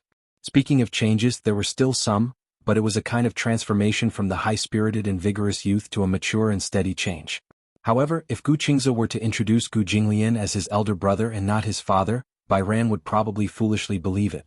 Too young, Chu Ho was even younger. She didn't use expensive skincare products, but her skin was completely different from her peers. Bai Yu was dumbfounded. It was not only because of their youthful appearance, but also because of Chu Ho's familiar face. It reminded her that this woman had come to the house before. Moreover, she claimed to be Gu Qingze's aunt. How did she suddenly become her mother-in-law? Furthermore, it was just as Gu Qingze had said. In terms of facial features, Gu Jinglian was much more beautiful than Chu Ho. Even though he was a little older, he still had a special charm, especially his eyes. Even Gu Qingze did not inherit any of it. Otherwise, Bai Ran would definitely feel unbalanced seeing a man who was more beautiful than her lying beside her every day. Chu Ho felt guilty when he saw Bai Ran. She silently covered her face and turned to the side. Of course, Gu Qingze could tell that Chu Ho was obviously feeling guilty. He sneered, "Mom, what's wrong? Are you not feeling well?" Cough cough cough. Chu Ho coughed exaggeratedly a few times. Gu Jinglian's hand, which was holding the teacup, trembled in fright. He looked at his wife in disdain and muttered, "What's wrong? My throat doesn't feel well. Have some tea." Cough cough cough. Chu Ho coughed again. Gu Qingze held back his laughter and looked at Bai Ran, who had been stunned for a long time. He gently bumped her shoulder and asked, "Is your throat not feeling well too?" No. Chapter 4677. Uncle? Auntie? Gu Qingze was amused by her silly cuteness. He reminded her, "We're already married. Isn't it inappropriate to call them uncle and auntie?" Then what should I call them? Father-in-law? No, Bai Yan had forgotten what those two titles meant. She was so anxious that her face turned red. She tried her best to think, but because of her nervousness she could not remember. Gu Jinglian was still calm. He reminded her in a low voice, "Those two titles are father-in-law and mother-in-law." Chu Ho nudged him from the side. "Don't talk with a straight face. What if you scare your daughter-in-law?" Gu Jinglian glanced at her resentfully. "Oh please." He was more nervous than she was. "Okay?" Gu Jinglian also thought that since it was his daughter-in-law's first visit, he should have a proper attitude. At least he should not appear too cold. However, he should still have a basic level of stability. In the end, with this stability, his authority as the head of the Gu family was uncontrollably revealed. Aura was a very mysterious thing. Gu Qingze had been cultivating for so many years, but he could not cultivate Gu Jinglian's natural aura. He just sat there without smiling. Occasionally, when he raised his eyebrows slightly, it was incomparably sharp. Bai Yan was so frightened that she did not dare to speak carelessly. She even forgot how to speak. "Hello, father-in-law, mother-in-law," Bai Yan greeted them fearfully. Gu Jinglian drank his tea satisfactorily. Chu Ho clicked his tongue again. "Don't just drink your tea. Your daughter-in-law is calling you." Could she let him finish this mouthful of tea? Gu Jinglian glared at Chu Ho, who also glared back confidently. He admitted defeat. He cleared his throat and reached out to calm her down. "Don't be too nervous. You're making me nervous for nothing." Perhaps because she was too nervous, Gu Jinglian's words seemed to soften her nerves. She couldn't help but laugh at Gu Jinglian's helpless tone. She didn't expect him to be nervous even though he looked so serious. Could it be that the reason why he looked so serious just now was because he was nervous? Gu Jinglian was indeed nervous. After all, this was the first time in his life that he had become a father-in-law. Naturally, he had to be careful lest he scared his daughter-in-law away. The atmosphere was a little awkward. Gu Jinglian looked at Chu Ho looked at Gu Qingze looked at Bai Ran, and Bai Ran looked at Gu Jinglian timidly. The four of them suddenly cleared their throats in unison. Amazing. Gu Qingze broke out in a cold sweat. If they were not a family, they would not enter the same house. However, this tacit understanding shouldn't be reflected on this level, right? Although Gu Jinglian was no longer so nervous, he was a man of few words, so he didn't know how to break the silence. On the other hand, Chu Ho clapped his hands lightly and said, "Ran, right? Don't just stand there. Come and sit beside me." When Bai Ran heard this, she walked to her side. Chu Ho smiled at her and said, "From now on, I'll call you Ran, okay?" Okay, Ran, so familiar. Gu Qingze would sometimes call her that too. Although Bai Ran felt a little strange, she quickly ignored it. Chu Ho was also observing her reaction. Bai Ran had also come to the Gu residence when she was young. Now, she was stepping into the Gu residence again as his daughter-in-law. While she was happy, she was also a little suspicious. Chapter 4678. Ah, right, I remember now. Chu-ho suddenly thought of something and winked at Bai Yu mysteriously. Come with me. As she spoke, she grabbed Bai Yu's hand and ran upstairs. The father and son were left in a daze. Gu Jinglian and Gu Qingze looked at each other, not understanding what was going on. Chu-ho dragged Bai Yu by the hand. As she went up the stairs, she asked carefully, Auntie, what's the matter? You'll know when you come with me. She was dragged into the room by Chu-ho. Bai Yu panted a few times and finally calmed her breathing. She finally remembered to ask, Auntie, I have something to ask you. Bai Yu stood at the door a little uneasily, but Chu-ho had already thrown her at the door and started to rummage through the cabinets. Auntie, was it you who came to our house last time? I remember it was here. Why can't I find it? Auntie. Yes, it's here. Bai Yu asked again with concern, was it you who came to our house last time? Ah. Chu-ho realized what Bai Yu had asked and pursed her lips in embarrassment. She was not good at talking, so she simply admitted it directly. It was me. I didn't expect you to have such sharp eyes and recognize me immediately. It's really you. Bai Yu saw that it was really her and felt even more embarrassed. Because he knew that his son got married, he didn't tell me. I only found out about this through someone else. How can I not be angry? Since he didn't bring his daughter-in-law to see me, I had to visit him personally. Bai Yu felt a little guilty. Annie, I'm sorry. I should have visited you earlier. It's just that. It was just that the marriage was too rushed and she felt a little embarrassed. After all, the issue of mother-in-law and daughter-in-law was something she had never thought about before. She was not mentally prepared to get married so quickly. However, now that she had met her in-laws, she realized that she was really blessed. Her in-laws were really prettier than her in-laws. Gu Qingze wasn't lying. Moreover, her mother-in-law was not as serious as she had imagined. Instead, she gave her the feeling that she was very young. Found it? Chu-ho suddenly took out a large photo album. Bai Kun was dumbfounded. That was because this photo album was extraordinarily large. Moreover, she seemed to have taken good care of it. There was no dust. Come here, Chu-he waved at her, beckoning her over. Bai Ran walked over and Chu-ho placed the photo album on the bed. This was Gu Qingze's personal photo album. Seeing that Bai Ran did not seem to recognize Gu Qingze, she thought that perhaps Gu Qingze's appearance had changed so much after he grew up that Bai Ran could not recognize him. He thought that he might as well show her Gu Qingze's childhood photos. Perhaps Bai Ran could recognize Gu Qingze from his childhood photos. After all, childhood memories were limited. Not everyone could remember everything that happened when they were young so clearly. Chu-ho flipped open the album and pointed at one of the photos. In the photo, Gu Qingze was leaning against a statue with an unwilling look on his face. Gu Qingze was especially cute when he was young. Chapter 4679. Bai Ran was mesmerized by the photo. Firstly, she felt that Gu Qingze was too adorable when he was young. Although Gu Qingze was also very good-looking now, his features were well-defined and he was quite handsome. Compared to his current skinny body, his chubby baby fat was really cute. However, it was a little familiar. Where had she seen it before? Bai Hao held the album. He didn't open it and his eyes didn't move. He just gazed at the picture for a long time. When Chu-he saw this, she observed his reaction while hoping that he would look at the photo and remember something. How is it? She asked tentatively. Bai Ran came to her senses and looked up with a smile. Yes, it's very cute. Seeing that she didn't seem to remember anything, Chu-ho couldn't help but look disappointed. Bai Ran continued flipping through the photo album. After flipping through a few pages, she suddenly stopped. She saw that in the middle of the photo album was a group photo.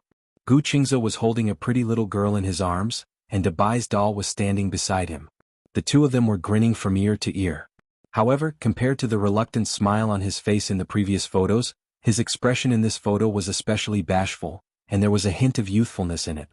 The little girl beside him was exactly the same as she was when she was young. Bai Ran stared intently at the photo and stopped flipping through it. Chu-ho saw this and became excited. This girl was Qingze's best friend when he was young. Her name is also Bai Ran. Don't you think it's a coincidence? She's also called Bai Ran? Bai Ran's expression became even more suspicious. Yes, but when she was still in kindergarten, something happened to her family, so she transferred schools. Something happened? Yes. Her parents got into a car accident. At that time, her mother was still pregnant. Because of the car accident, only this little girl was left. In the end, I heard that she was sent to the countryside to study. Slap. Bai Ran's fingers suddenly loosened, and the photo album in her hand fell onto the bed. Seeing Bai Ran's reaction, Chu-ho finally asked the question in his heart, Is it exactly the same as when you were young? Byran, don't you remember Xiao Bao? Xiao Bao, yes. This was Qingza's childhood nickname. Haha, speaking of this nickname, it's really interesting. When Qingza was young, he liked me to call him Xiao Bao. However, when he entered junior high school, he strongly rejected this name. The little guy had matured and started to know how to save face. He kept complaining that this nickname was too silly. So from then on, I started calling him Qingza instead of Xiao Bao. White light dots flashed in Bai Hao's head when he heard the name. The memories of his youth were pieced together in bits and pieces. You are Bai Yan, right? Chu Ho smiled and asked, although I guessed it, I didn't dare to ask. Because Qingza has always remembered you, but you don't. Some people said that there were too many bad memories when they were young. People would selectively seal those memories and not remember them. Indeed, your childhood was very happy. But because of your parents' car accident, you must have a lot of bad memories when you were young. You don't want to remember them, right? Unknowingly, Bai Hao opened his eyes and a tear rolled down his cheek. She lowered her head awkwardly. I remember now. She closed her eyes and finally dug out those fragmented fragments from the depths of her memory. Chapter 4680. Chu Ho was stunned. Fierce uncle. Achoo. Gu Jinglian suddenly sneezed. He was feeding the parrot when the sudden sneeze scared the parrot so much that it jumped up and down on the pole. There's a typhoon. There's a typhoon. The parrot opened its beak and cried. Gu Jinglian glanced at it coldly. What typhoon? I just sneezed. The stupid bird. Speaking of which, why did it sneeze for no reason? Was someone criticizing him behind his back? Gu Jinglian rubbed his nose and continued feeding the bird. Ha ha ha. Chu Ho was laughing so hard that she couldn't straighten her back. Fierce uncle. So Uncle Jinglian is a fierce person in your memory? He looks very fierce and gives people a very cold feeling. Ha ha. Chu Ho was laughing so hard that tears were coming out of her eyes. She glanced at Byran helplessly and couldn't help but reach out to scratch her nose gently. Alright, don't cry anymore. This is a good thing. You've suffered a lot in the past, but now that you're married to Qingza, he won't let you suffer anymore. Chu Ho was coaxing her, but when she heard her words, she couldn't control her tears anymore. She had never expected to feel such warmth. It seemed that no one other than her father and mother had ever treated her so well. Qingza is really good to me. Byran said sadly, but I'm afraid that I'm not good enough and can't repay him, your husband and wife. How can you use the word repay? Do you think marriage is about repaying a debt of gratitude? Chu Ho said helplessly, I don't care how you were in the past. From now on, you don't have to be so humble. I know that it's rare for others to treat you well, so if they treat you well, you can't wait to repay them tenfold. But you don't have to be like this to us. Jim? Byran sobbed but couldn't say anything. He hugged her tightly in her arms and patted her back gently. What a pity. Actually, at that time, I had a discussion with my fierce uncle and wanted to adopt you. However, I didn't expect that you would be sent to the countryside to study. I still remember that Qingza was always depressed during that time, as if the sky was falling down. It seems that after that day his personality changed a little. He became a little more mature but also a little more taciturn. He didn't like to laugh or talk as much as before. Bai Hao was surprised. He still remembers me? What else? Otherwise, why would he marry you? Because he recognized you. After so many years, he never forgot about you. The photo of you was stored carefully and it didn't even change color. During that time, Gu Qingza was indeed depressed for a long time. She originally thought that it wouldn't take long for him to forget about this matter. Who would have thought that Bai Yan would remain in his heart for more than 10 years? He had never forgotten her and had always remembered her. Byran was deeply touched. Actually, she didn't forget Gu Qingza, the Xiao Bao who always liked to play with her when they were young. However, the memories before and after her parents' death were too gray. She didn't want to keep remembering them, so she sealed him away as well. Chapter 4681. You stay here and look at the photos. I'll go downstairs and prepare dinner. Okay. Bai Yin nodded in silence. Chu Ho pushed the door open and walked away. Byran sat on the bed and quietly flipped through the photos. After a while, footsteps came from the door. She was so engrossed in looking through the photos that she did not notice the sound of footsteps. By the time she heard it, Gu Qingza was already behind her. He hugged her waist from behind and asked gently, "What are you looking at?" "Looking at photos of you when you were young?" Gu Qingza blushed immediately. He followed her finger to the photo album and was about to snatch it when Byran stopped him. "What are you doing? There's nothing to look at." "No way." Byran said seriously, "I think you were very cute when you were young." Gu Qingze blushed inexplicably because he was shy. Really? Yeah, has no one ever praised you like that? Mom has always kept the photo album. I won't show it to anyone else. Bai Ran suddenly looked into his eyes and stopped talking. Gu Qingze looked into her eyes. At first he could still pretend to be calm, but gradually his breathing quickened. Bai Ran's deep gaze made him feel like he was being scrutinized for some reason. It was not that he felt uncomfortable, but he felt that her gaze seemed to be probing something. What's wrong? He could not help but ask. Bai Ran asked without rhyme or reason, why didn't you say so earlier? He was surprised and did not understand what she meant. Why didn't you say so earlier? You're Xiao Bao. Gu Qingze was stunned. Before Bai Ran could say anything, Gu Qingze covered his face in embarrassment. Don't call me Xiao Bao anymore? Bai Ran laughed out loud. When we were young you hated the name Gu Qingze. Did I? Yes. Bai Ran still remembered. You said that Xiao Bao was the name your mother gave you and Qingze was the name your father gave you. Since you were young you liked your mother more than your father, so you liked the name Xiao Bao more and didn't like me calling you Qingze. Now why do you suddenly not like me calling you Xiao Bao? Do you think it's too old-fashioned? Gu Qingze was surprised. He stared blankly at Bai Kun and felt slight disbelief. Do you still remember? Yes, of course I remember. Then, Gu Qingze felt inexplicably nervous. He rarely showed this side of him in front of her. Carefully he asked her, will you regret it? Do you regret it because you remember that you're Xiao Bao? Yes. Bai Hao begrudgingly said, if I regretted it, would I talk to you like that? Idiot. After finding out that he was little treasure when he was young, Bai Ran no longer had that strange sense of alienation towards Gu Qingze. In an instant she felt that this man had become intimate. When they were young the two of them were close friends. When they grew up, this name gradually faded along with the painful memories. But now, when she remembered the intimate past when they were young, other than longing, she felt a sense of intimacy towards him. Chapter 4682. Why should I regret it? I've liked you since we were young. Bai Sheng's words made Gu Qingze's heart skip a beat. He had never thought that Bai Sheng had liked him since they were young. In his memory Bai Sheng was an out-and-out goddess-like figure. When they were in kindergarten, the children didn't understand the love between adults at all. They did not know what love was, but they knew what liking was. There would also be such feelings of admiration between children. The greatest manifestation of admiration was that many boys were very willing to play with Bai Sheng. No matter how mischievous a boy was, as long as he stood in front of Bai Sheng, he would be shy, his hands would intertwine and he would be bashful. Gu Qingze naturally admired Bai Sheng too. Therefore to him Bai Sheng was the most beautiful white moonlight in his heart. What was the white moonlight? Beautiful, yearning but untouchable. However, when Bai Sheng told him that she liked him too, Gu Qingze's expression did not change, but his heart was like fireworks blooming.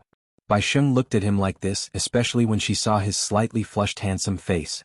It was just like when Xiao Bao had just been transferred to the class when they were young. He stood on the podium with an awkward expression. He looked around with yearning and a hint of timidity in his eyes. At this moment Bai Sheng took the initiative to walk forward and give him a big hug. At that time Xiao Bao's face immediately turned red and he looked a little shy. Chu Ho walked down the stairs. When Gu Jinglian saw her, he immediately walked over with a gossipy expression. What do you mean? Chu Ho looked puzzled. What do you mean? Gu Jinglian asked seriously, is this considered the legendary meeting of the parents? Yes. Chu Ho looked at him as if he was an idiot. Congratulations, you're going to be a father-in-law. Okay. Gu Jinglian clapped his hands lightly. I thought he would never find a wife in this lifetime. The corner of Chu Ho's eyes twitched. How much do you look down on your own son? This is the daughter of the Bai clan. What if she isn't? Gu Jinglian asked matter-of-factly, what if the two children are not fated to meet? This kid isn't even 30 years old yet. If we don't push him, he definitely won't be willing. I can only say that he's more loyal. Once he puts someone in his heart, he won't be willing to let go. Chu Ho paused for a moment, feeling a lingering fear in his heart. Indeed, Gu Qingze and Bai Sheng were fated to meet again. If the two of them did not meet again in this lifetime, who knew when Gu Qingze would be able to walk out of this knot in his heart? Gu Jinglian walked to the bird cage and reached out to play with the bird. Chu Ho said, since the child is already married, then we should prepare for the wedding. We can't let other girls suffer. Alright, I'll leave it to you. Gu Jinglian said in a casual tone. Chu Ho said disdainfully, why do you look like you don't care? Why don't you care about your son's wedding at all? My son is getting married, not me. Why should I be in a hurry? Gu Jinglian said to the parrot, don't you think so? The parrot suddenly straightened its neck and rolled its eyes. Then it repeated, call me daddy. Call me daddy. Gu Jinglian felt as if he had been splashed with a bucket of cold water. Chapter 4683. Call me daddy. Call me daddy. The parrot straightened its neck and hooted a few more times. Gu Jinglian's face darkened even more. Chu Ho held back his laughter, not knowing what to say. In the beginning, Gu Jinglian taught the parrot to speak with the intention of teaching it to call him daddy. Therefore he guided it patiently and said, call me daddy, call me daddy. In the end, the parrot copied his words verbatim. It rarely opened its mouth. Only when Gu Jinglian was in a bad mood did it cry out happily. Gu Qingze and Bai Xing came down hand in hand. When the parrot heard footsteps, it turned its head and saw Bai Xing walking over with Gu Qingze. It jumped over, wagged its tail and whistled. Hoo, beauty, beauty. This parrot actually knew how to flirt. Gu Jinglian was drinking tea. When he heard that the parrot was flirting with his daughter-in-law, he was so shocked that he almost spat out his tea. Bai Xing did not notice the parrot at first. She only heard someone whistle at her and seemed to be calling her a beauty. However, she did not know where this call came from.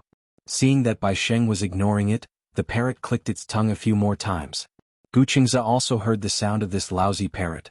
He turned his head and saw the parrot standing on the pole in the bird cage. Its neck was twisting back and forth as if it was annoyed that Gu Qingze's body was blocking Bai Xing. Bai Xing followed Gu Qingze's gaze and looked at the parrot. Only then did she realize that its head was bobbing rhythmically in the bird cage. She was surprised for a moment and asked Gu Qingze, can this parrot talk? Yes, my dad often teaches it. Oh. Bai Xing could not help but be curious. She walked in front of the bird cage and reached out her hand. The snow-white little guy in the bird cage also stared at her curiously. It suddenly spread its wings and the feathers on its head relaxed. Then it made a sound like, tsk tsk tisk. Beauty, kiss me, kiss me. Pft. Bai Xing was amused by this parrot. She glanced at Gu Qingze in confusion. How did it learn? In her impression, Gu Jinglian was a particularly cold and elegant man. She couldn't imagine that he was a man who would teach a parrot to say these words. My father didn't teach me that. Then who is it? Bai Xing was even more curious. Gu Qingze pointed at himself. I didn't teach her on purpose. My mother said the bird was female. I couldn't remember what it was called, so I called it Beauty. Although it had learned how to call a beauty from me, it had never stared at a girl and called her a beauty before. Could it be that this stupid bird can also recognize that you are a great beauty? Chu Ho smiled and complained, I'm still considered a beauty, right? But I've never seen it chase after me and call me a beauty. Gu Jinglian suddenly said, maybe it's not interested in old people anymore. Bang. In front of Bai Xing, Chu Ho mercilessly threw a punch. Gu Qingze covered his face in embarrassment. Bai Xing was dumbfounded. Gu Jinglian seemed to be used to it. He covered his shoulder and remained silent. Well, Gu Qingze lowered his head and whispered in her ear, my mother is a little violent but it's not serious. Moreover, it's targeted. Targeted? Chapter 4684. Yeah, usually. She only targets me and my dad. When Bai Yu heard this, she laughed. You're already so old. Would your mom still hit you? Ah, Gu Qingze glanced at Chu He meaningfully and said with a smile, now that he's married, I don't think he'll do it again. Oh, when Chu Ho heard this he immediately said, I've already talked to Qingze. As long as he's married, I definitely won't lay a finger on him. Ah. Bai Yu could no longer maintain her ladle-like image and laughed out loud. Even Gu Jinglian, who was staring calmly from the side, looked over curiously. He also did not expect that the quiet and sweet Bai Yu would let out such a bold laugh. When she sensed that Gu Jinglian was looking in her direction, Bai Yu was so scared that her mouth was still open. Her laughter stopped abruptly and she quickly hid her expression. She immediately stood properly like an obedient student. Chu Ho was dumbfounded.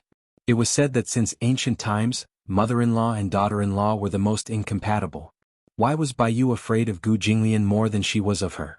Chu Ho turned to glare at Gu Jinglian and warned, if you continue to glare at your daughter-in-law so fiercely, she might run away. Gu Jinglian looked defeated and wronged. He raised his hand and touched his face. He muttered, am I fierce? Gu Qingze said, you look fierce. Gu Jinglian was speechless. Chu Ho said, Bai Yu, stay tonight. Bai Yu looked at Gu Qingze. He was also looking at her. He silently squeezed her hand and said, stay okay?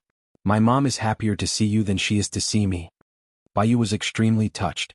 What did she do to deserve this? They had clearly been separated for so many years, but the boy in her heart still remembered her. Moreover, she did not have to face those difficult mother-in-law and daughter-in-law problems in the future. It was not because the Gu family was well off, but because she had a reasonable, gentle, and considerate mother-in-law. Everyone in the Gu family seemed to be getting along well. As she walked in, she occasionally bumped into a few servants and they were all smiling. Gu Qingze greeted them naturally, without any sense of hierarchy between master and servant. What touched her the most was that her mother-in-law was really good to her. All right, stay. Bai Hao gladly agreed. At night, Gu Linga and Gu Xinghan also came back. Gu Jinglian finally showed a rare smile. Even when he faced Bai Hao, he didn't show such a gentle smile. He couldn't be blamed for being biased. He doted on his youngest daughter so much that Chu Ho was jealous of her later on. The relationship between father and daughter was better than anyone else's. Gu Linga had just turned 18 when Gu Jinglian gave her a villa by the sea.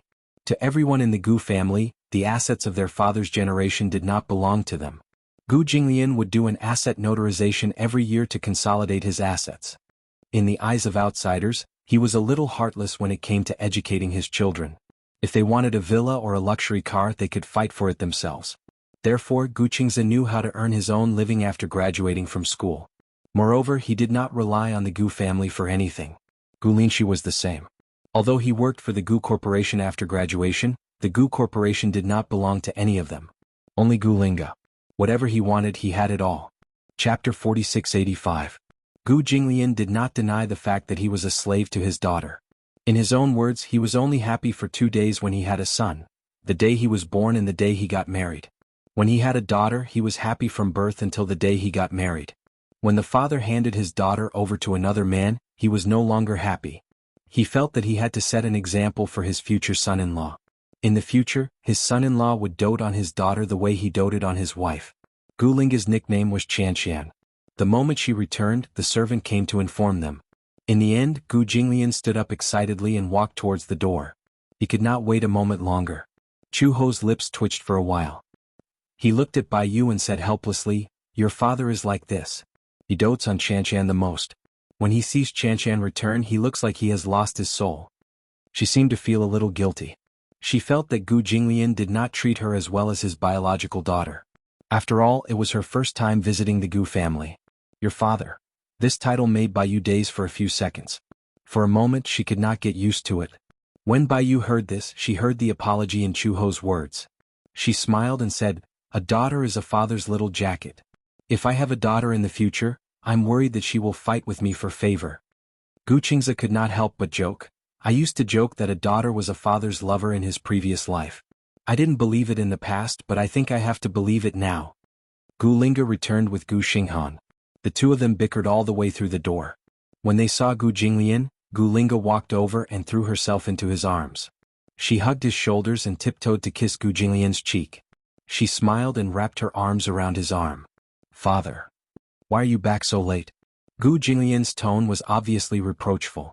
Gu Linga turned around and glanced at Gu Xinghan. "He just got his driver's license and insisted on using my car to practice. In the end, he was so nervous the whole way that he drove 60 kilometers per hour the whole way back." When Gu Xinghan heard this, he was speechless. "It's my first time driving and it's in such a congested place. To be able to drive 60 kilometers per hour is already first-rate, okay?" When Gu Jinglian saw him yelling at his precious daughter, he glared at him and threatened, "If you dare to bully your sister again, I'll hit you." Gu Xinghan shrunk his neck and immediately felt aggrieved. "What do you mean I bullied my sister? I'm telling the truth. Can't you drive faster?" Gu Jinglian continued to lecture him. "Since you know there's a traffic jam on the road, why are you still driving your sister's car?" Gu Xinghan felt even more aggrieved. "Dad, you're biased." It was fine if he bought a Maserati for Gu Linga, but when it was his turn he did not even get a single strand of hair. Gu Jinglian said that if he wanted to drive, he had to earn money to drive. There were so many luxury cars parked in the Gu residence, but Gu Xinghan was the only one that didn't have one. Although he was young, he was the same age as Gu Linga. Gu Jinglian gave Gu Linga a Maserati, but when he wanted to buy a Mercedes-Benz, Gu Jinglian ignored him. Sob, sob, sob. If only he was a girl too. Gu Xinghan pretended to cry and said, "Dad, it's not good for you to always dote on my sister. You have to share your love equally." Gu Jinglian glared at him. Get lost. Gu Xinghan immediately gave in. Okay. He followed behind Gu Jinglian dejectedly. Chapter 4686. Even Gu Linga felt sorry for him. She said to Gu Jinglian, Dad, don't yell at him. He's quite pitiful. Gu Xinghan also sniffled as if he had been wronged, looking very disappointed. Gu Jinglian saw this but did not do anything. He let Gu Linga walk away with her arm in his. Just as Gu Xinghan was sulking, Gu Linxi's voice came from behind. Xinghan? Gu Xinghan turned around and saw Gu Linxi. He felt wronged and walked over. Big brother? Gu Linxi could not help but laugh when he saw his resentful look. What's wrong? Did Shanshan bully you again? She didn't bully me. Dad bullied me. Although Gu Xinghan and Gu Linga grew up together, they were twins after all. Most of the time they were closer than anyone else. This was something that Gu Jinglian could not compare to. No matter how much Gu Linga bullied him, he could not bear to say anything bad about his sister when others asked. Big brother, why are you back so early today? I heard that your second sister-in-law was coming home today, so I got off work early. Second sister-in-law? Gu Xinghan was really confused. My second sister-in-law? Since when do I have a second sister-in-law? There was a very strange thing about the younger generation of the Gu family. Chu Ho and Gu Jinglian had 3 children in total. One was Gu Qingze, one was Gu Xinghan and one was Gu Linga. They had 2 sons and 1 daughter. However, Gu Qingze, who was supposed to be the eldest, was the second child. When Gu Qingze was 6 years old, Gu Jinglian and Chu Ho adopted a boy named Lin Shi. After the adoption, Lin Shi took on the surname Gu. Because he was older than Gu Qingze, he was the only one that came to mind when the eldest son of the Gu family was mentioned. Gu Jinglian treated him very well and Chu Ho treated him like his own. After so many years, Gu Linxi completely regarded himself as part of the Gu family. The Gu family was his real home. Because he was the eldest, he had the demeanor of a big brother. Therefore, after Gu Qingze got married, Bai Ran became his second sister-in-law. Gu Xinghan's interest was piqued.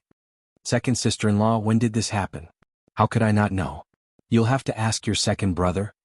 He's been married for so long, and I only found out about it recently. Gu Xinghan and Gu Linxi chatted as they walked into the main hall. At this moment, Gu Linga and Gu Jinglian were already sitting in the main hall.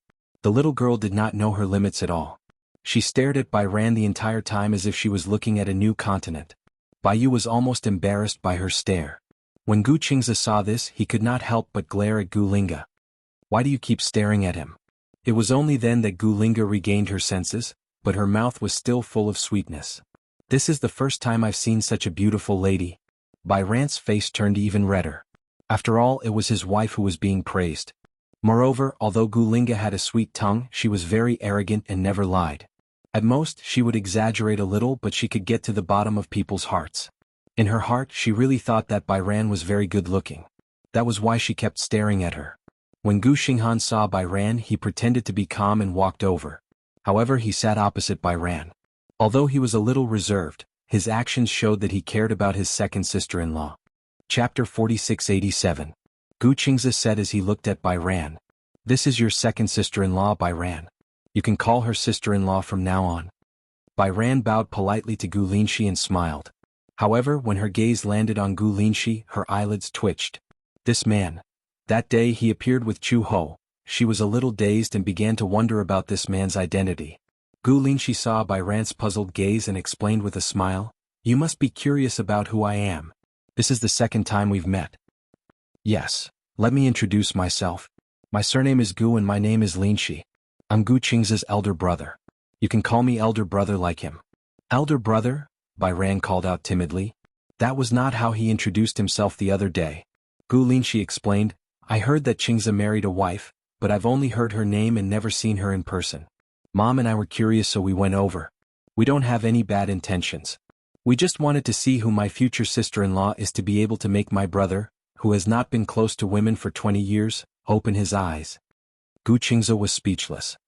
Brother? All right, I won't joke with you anymore. Gu Xinghan reacted. Me. It's my turn to introduce myself. Gu Xinghan walked in front of Gu Linxi. Although he was a little shy, he still introduced himself generously. My name is Gu Xinghan. I'm the 3rd child in the Gu family. I'm 18 years old and a freshman this year. Although I don't know when you got a new sister-in-law, if anyone bullies you in the future, just tell them my name. Gu Linga said sarcastically. Come on, why would I tell them your name? Do you want to get beaten up twice? Bai Ran burst out laughing and looked at Gu Qingze curiously. What do you mean by, get beaten up twice? Gu Qingze laughed and explained, my brother doesn't have any other strengths, but he's very good at fighting. Fighting? He's very good at fighting. He can probably fight an entire grade alone. Gu Qingze was clearly complaining, but Gu Xinghan felt that it was a great compliment. He felt especially proud and puffed out his chest. Gu Qingze continued, that's why this kid has made a lot of enemies out there. However, they can't beat him and don't dare to touch him. But it's not the same for you. If you tell them his name, they might not want to hit you at first, but once they hear his name, you'll be in trouble. Bai Hao shivered inexplicably. How terrifying. Gu Xinghan was momentarily embarrassed. Brother, why are you exposing me? The truth. Gu Linga looked at Gu Xinghan and immediately said, moreover, he often takes credit outside. If you mention his name, you might be chased by a group of people to collect debts. When Gu Xinghan saw that his underwear was about to be overturned, he anxiously tried to cover her mouth. Gu Linga could not dodge in time and half of her face was covered. Ah! Bai Hao couldn't help but laugh. Then he realized that he had lost his manners by laughing like that. He pursed his lips and blushed. I couldn't help it. I'm sorry. Chapter 4688. Bai Ran was speechless. Firstly, she was shocked that Gu Linga had so much pocket money. Secondly, she was shocked that Gu Xinghan was so pitiful. Is it that exaggerated? Bai Ran gently tugged at Gu Qingze's sleeve and said with some heartache, isn't the difference in treatment between your brother and sister a little too scary? Does your family still favor girls over boys? Yes. Gu Qingze pouted and said, when I was young, my father was very violent to me. I originally thought that he was like this to everyone. In the end, when my sister was born, it was incredible. The moment he came home, he would quickly carry this little princess. My sister was basically raised by him since she was young. It was only when she was 10 years old that he was willing to let her walk on the ground when she went out. Bai Ran was shocked when she heard this. At the same time, she was a little envious. Actually, her biological father did not seem to particularly like daughters. Although he doted on her, he had always said that he wanted a son. Therefore, her mother had always worked very hard to give birth to a son for him.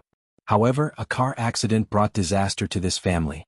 Even her unborn brother hadn't had the chance to see this world. However, Bai Ran had no idea about this.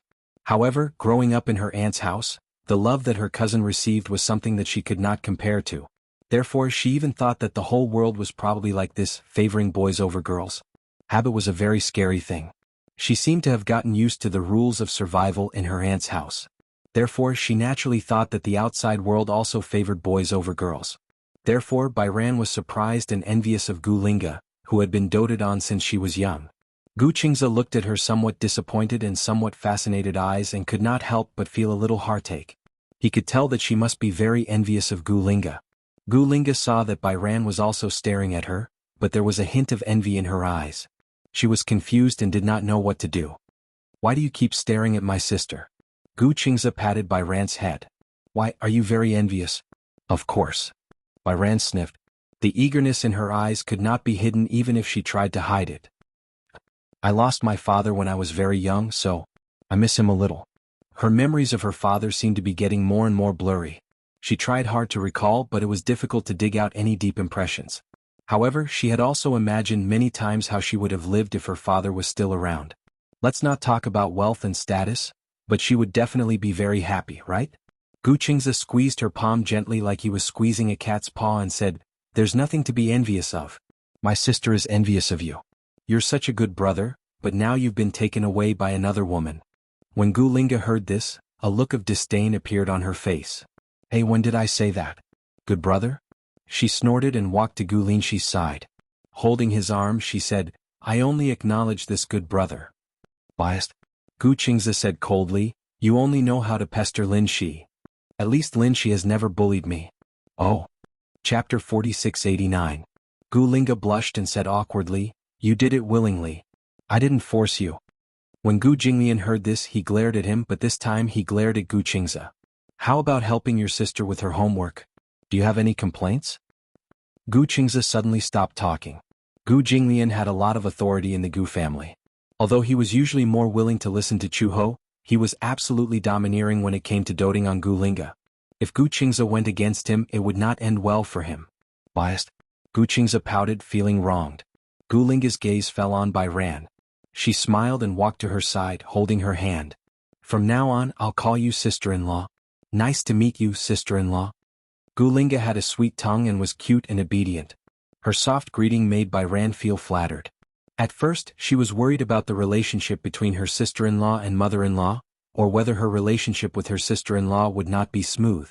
She did not expect her sister-in-law to take the initiative to get close to her and give her a warm welcome. Gu Qingze moved closer to Bai Ran's ear and whispered, "If you build a good relationship with my sister, you'll have half of the Gu family." Bai Ran smiled knowingly and looked at Gu Linga. Gu Linga did not hear Gu Qingze's whisper and was a little confused. She asked, "Did you say something bad about me to sister-in-law?" Gu Qingze immediately raised his hand to clear his name. "I wouldn't dare to say anything bad about you. I'm innocent." His cowardice made everyone laugh uncontrollably. Gu Linshi shook his head helplessly. "All right, let's eat." Auntie Gue had already prepared dinner. As the head of the family, Gu Jinglian was waiting for him to get into character first. However, he still followed tradition and let Chu Ho sit first. Before Chu Ho sat down, he asked Bai Ran to sit beside him. Bai Ran was a little shy at first. Gu Linga held her hand and sat beside Chu Ho. Only then did the others take their seats. During dinner, Bai Ran was still a little reserved. After all, the Gu family gave her the impression that they had strict rules. She was worried that if she did not perform well, Gu Jinglian and Chu Ho would not like her. However, in the past, the rules of the Gu residents were indeed extremely strict. Later, Chu Ho felt that this set of rules was too old, so he took the initiative to change it. Some of the complicated etiquette had been discarded. Gu Jinglian wasn't used to it at first, but he gradually got used to it. The family atmosphere had become more open-minded and free, and he had gotten used to it. "Don't be so formal. Your father may look rigid, but in fact in this family, there aren't so many rules." Hearing this, Baiyu relaxed a little. However, even though she was a little more at ease, she still kept an eye on Gu Jinglian's expression as she ate. Chu Ho followed her gaze and glanced at Gu Jinglian. He immediately elbowed him. Gu Jinglian almost lost his grip on a piece of pork rib. He turned to look at Chu Ho in confusion, only to see her winking at him. After being husband and wife for so many years, they had some chemistry and immediately understood her intentions. Gu Jinglian took the initiative to put food in Bai Ran's bowl. Bai Ran was even more flattered. Gu Jinglian said as he put food in her bowl, "Eat more." Gu Linga also said enthusiastically, "That's right. You're already part of our family, so there's no need to be so formal." Chapter 4690. When Baiyu heard this, she was extremely touched. This meant that they welcomed her. At first, Baiyu was a little worried about whether she would be able to integrate into such a huge family. Now, it seemed that her worries were unnecessary. Chu Ho suddenly thought of something. He looked at Gu Linshi and asked curiously, "Is she awake?" She didn't mention a name, but Gu Linshi knew who she was talking about. His expression immediately darkened. Gu Linshi sighed deeply and put down his chopsticks. Suddenly he lost his appetite. When Chu Ho and Gu Jinglian saw him sigh, they knew that the situation didn't seem optimistic. Gu Jinglian also frowned. "Is she still not awake?" "Yes. The doctor can't say when she will wake up." Baiyu saw that everyone's expression suddenly became serious. For a moment she was a little helpless. She leaned over to Gu Qingze's ear and asked in a low voice, "Who are they talking about?" "A friend of ours." Gu Qingze explained, "Do you still remember the CEO of Xingyu?" "Yes. I remember CEO Yun." She remembered very clearly. After all, back then the employees in the sales office had bullied and looked down on her. That man had decisively punished them and protected her. "His sweetheart," Gu Qingze said. "That girl has been asleep for a long time. He doesn't know when she will wake up. He said that when she wakes up, he will marry her." When Baiyu heard this, she couldn't help but be shocked. Why did she sleep for so long? She wouldn't take it for granted that it was a fairy tale about Sleeping Beauty. She could only think of one possibility for her to sleep for so long. That was vegetative state. Is she in a vegetative state? No. Gu Qingze shook his head and said, "I don't know why. That morning she couldn't wake up no matter how hard we tried. Her vital signs were all normal, but she couldn't wake up. At that time we were all scared out of our wits. We thought that her brain had suddenly gone into hibernation, but all her physical indicators were normal." How could this be? Baiyu was a little surprised. How could this be? What did the doctor say? Let's not talk about local doctors. Even doctors around the world don't have much experience in this field. What's her situation? Gu Qingze turned and looked at her deeply. He said quietly, multiple personality disorder. Multiple personality disorder. Before this, Bai Kun had rarely heard of this term. At most, he only knew about it from movies and novels. However, he had only heard of people in a vegetative state falling into a deep sleep. Vegetative state. Apart from retaining some instinctive nerve reflexes and the ability to metabolize matter and energy, he had completely lost the ability to recognize his own existence. They would not actively move and would remain in a coma for an indefinite period of time. Apart from the brainstem, which was still functional, it could also digest and absorb nutrients when delivering nutrients to the body. It used this energy to maintain the body's metabolism, including breathing, heartbeat, blood pressure, and so on. In response to external stimuli, it could also produce some instinctive reflexes such as coughing, sneezing, yawning, etc. However, the body no longer had consciousness, perception, thought, and other high-level neural activities unique to humans. Chapter 4691. Director Yun, we're here. Yun Tianyu alighted from the car. The chauffeur rolled down the window and asked respectfully, "When will we pick you up?" "I won't be going back tonight. I'll stay here." "Oh, okay. Call me anytime if there's anything." "There's no need. Rest early tonight." "Okay." The chauffeur nodded and drove off. When Yun Tianyu arrived at the ward, the curtains were drawn and the lights were on. Two nurses were busy wiping her body with hot water beside her. He walked over, and the nurses immediately greeted him with a smile when they saw him. "Hello, Director Yun." "Director Yun, please sit for a while. It'll be done soon." He reached out his hand and said, "Let me do it." "Director Yun, let me do it." "Where did you scratch?" The two nurses looked at each other and did not insist. They passed the warm towel to him. "There's still your hands and face left." "Okay. You two can go back first." "Yes." The two nurses left quietly. Yun Tianyu walked through the curtains and saw Natalia lying quietly on the hospital bed. Her face was pale and gaunt. Her body relied on nutrient fluids to maintain its vital signs all year round, so her skin was sickly pale. Even though she was unconscious, the frailness on her face could not be concealed. His heart ached a little. He scrubbed the towel again, walked to the bed and sat down. He gently held her hand, rolled up her sleeves and carefully wiped her arm. Every day when she was in a coma he would come. Sometimes he would visit her in the morning. Other times, after he was done with work, he would visit her or spend the night with her. He seemed to be waiting for a miracle to happen at every moment. The electrocardiogram was still beating methodically. As he wiped her arm, he stopped to look at her from time to time. After wiping her arm, he took out a cotton swab and carefully cleaned her fingernails. Her fingernails were all cut by him. Even though so many years had passed, the gaps between her nails were still clean, without a trace of dirt hidden in them. Other than her face looking especially pale from not eating for a long time, he took good care of the rest. At a glance, one would think that she was just asleep. "You've been asleep for a long time," Yun Tianyu muttered to himself. When there was no one around, he liked to talk to her like this, even though she might not be able to hear it. But even talking to herself like this gave him a feeling that she was about to wake up. Yun Tianyu was a little depressed. "Gu Qingze is already married. How much longer do you want me to wait?" The person on the bed still didn't make a sound and wouldn't answer him. Yun Tianyu's lips curled into a smile as he gently caressed her face. "How strange. You've always been there, but..." As he spoke, he paused for a moment and suddenly picked up her hand. He lovingly placed her soft but cold palm on his face. Her hands were extremely cold. He held it gently and kissed her fingertips. No one could say for sure when Natalia would wake up from her illness. The doctor had put forward the most optimistic and the most pessimistic ideas.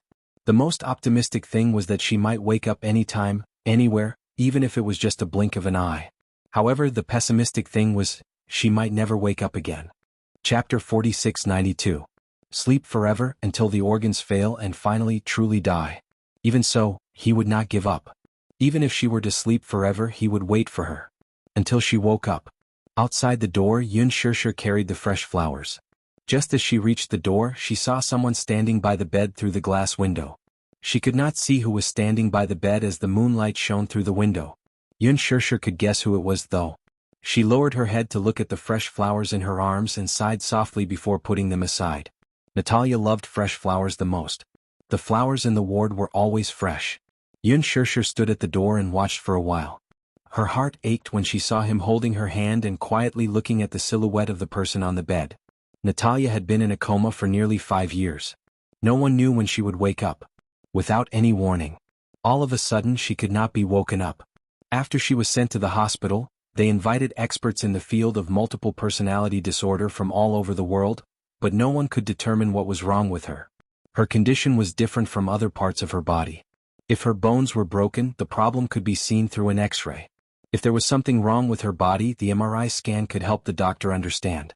However, she had fallen into a deep sleep without any warning. After a series of tests, no abnormalities were found. Everyone was puzzled. No one knew when Natalia would wake up. She knew that a certain someone had been foolishly waiting for her to wake up. She placed the flowers on a stool at the side and left quietly. He definitely did not want to be disturbed at this time. Actually, Yun Tianyu was the most relaxed whenever he was with Natalia. He liked being with her. Even if she was sleeping and he did not know when she would wake up, he felt that the whole world seemed to be quiet when he was with her. He did not know when it started, but he had gone from missing her voice to enjoying this tranquility. He suddenly reached out and bent his index finger to scratch her nose bridge lovingly and helplessly.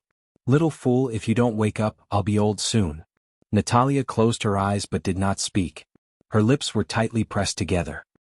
He looked at her quiet face and couldn't help but fall into a trance. For some reason he felt that she hadn't changed much even after all these years. It was as if she looked exactly the same as when she fell asleep. Her facial features didn't change at all. The doctor said that although she was in a coma, her body's functions and metabolism were proceeding in an orderly manner. She was no different from an ordinary healthy person. However, his facial features didn't seem to have changed. Could it be that a person's appearance wouldn't age so easily if they were to continue sleeping? Yun Tianyu's heart ached as he caressed her cheek. Her breathing was clearly steady, but why was her cheek so cold? He lowered his head and gently kissed her cheek, then kissed her forehead. His kiss traveled from her forehead to the bridge of her nose, all the way down until it landed on her lips. This kiss was out of control. Yun Tianyu kissed her deeply on the lips, but she did not reciprocate. Chapter 4693. He had imagined the scene of the two of them kissing countless times, but he did not expect it to be under such circumstances. His nose tingled all of a sudden. "I miss you." His fingertips caressed her face, reluctant to part with her. "I miss you, do you hear me?" Yun Tianyu sat up straight and put his hand into his pocket, where he found a box. He took it out. It was a diamond ring box. Natalia liked Tiffany & Company's diamond rings the most. She had once said that if that man were to propose to her in the future, she must buy a diamond ring with a ring holder. The diamond should not be too big. It would be best if it was a more ordinary style, a pink diamond, flat and tidy. She would never take it off once she wore it on her finger. "I want to wear it for life." He would always remember this sentence. Yun Tianyu opened the box. Inside, a pink diamond ring was quietly placed. The ring was a very simple design. It was so simple that no matter what brand of jewelry it was, it would find such a design too simple, so it was not withdrawn from the market. He had specially hired a famous designer to customize it. He had bought the ring for a few years and kept it in the box. Hence, the diamond still retained its radiant luster. He waited. When she woke up, he would propose to her at once. She had slept for a long time and he did not want to delay it any longer. Hence, he always wore this ring with him.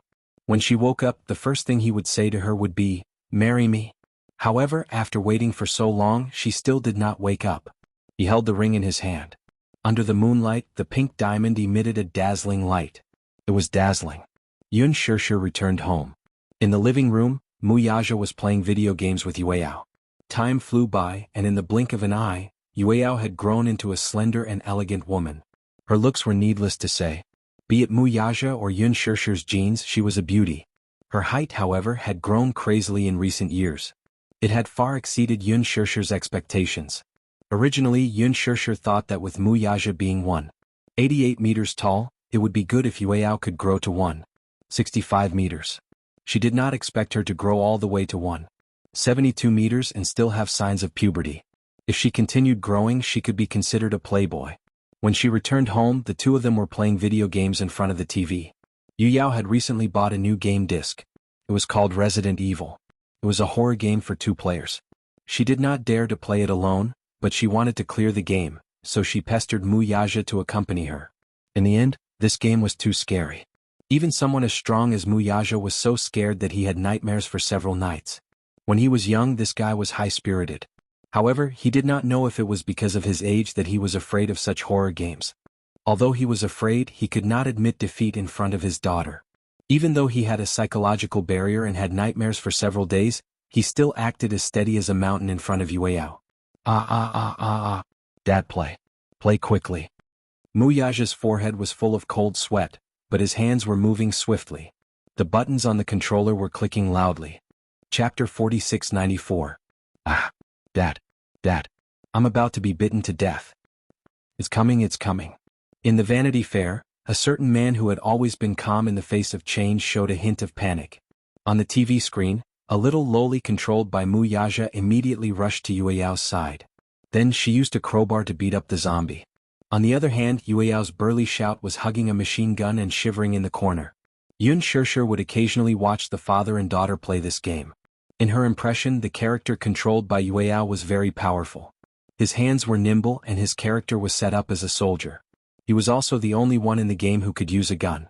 On the other hand, the little loli controlled by Wuxia was a support character. Her weapon at most was a crowbar. Back then, when the characters were assigned, Yueyao claimed to have researched many strategies and said that she would lead Wuxia to clear the game. In the end, Yueyao, who had the most powerful character in the game, actually relied on Wuxia's protection. Yun Shishir was dumbfounded. She reached out and pushed Yueyao's shoulder.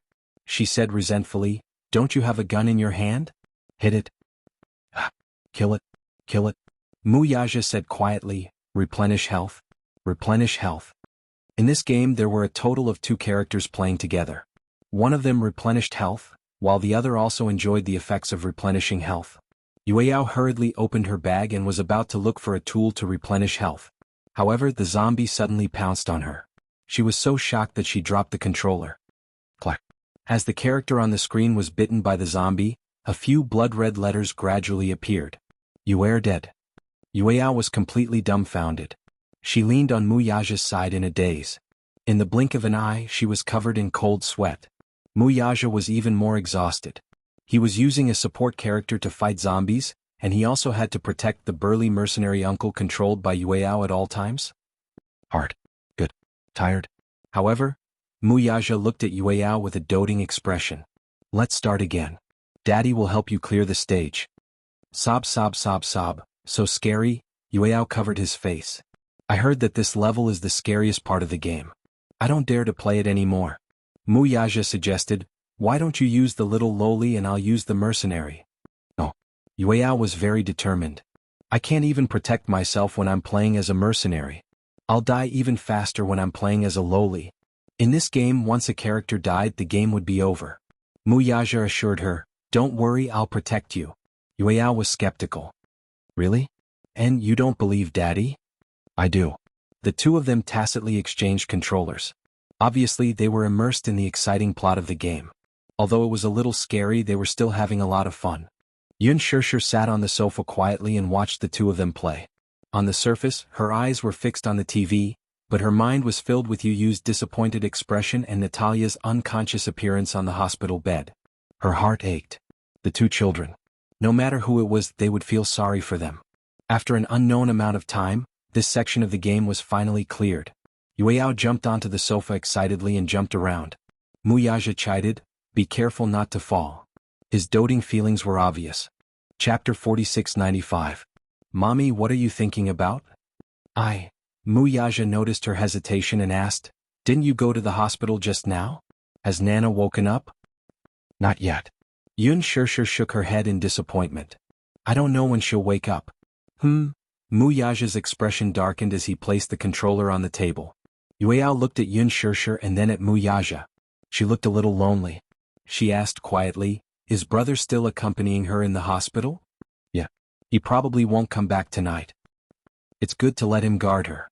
Maybe Nana will wake up soon." She'll wake up soon. She didn't know how many times she had heard this sentence from him. Rather than saying it was a guess, it was more like saying it was a hope. However, hope was just hope. Every time it would come to nothing. All the solutions that could be found had been implemented.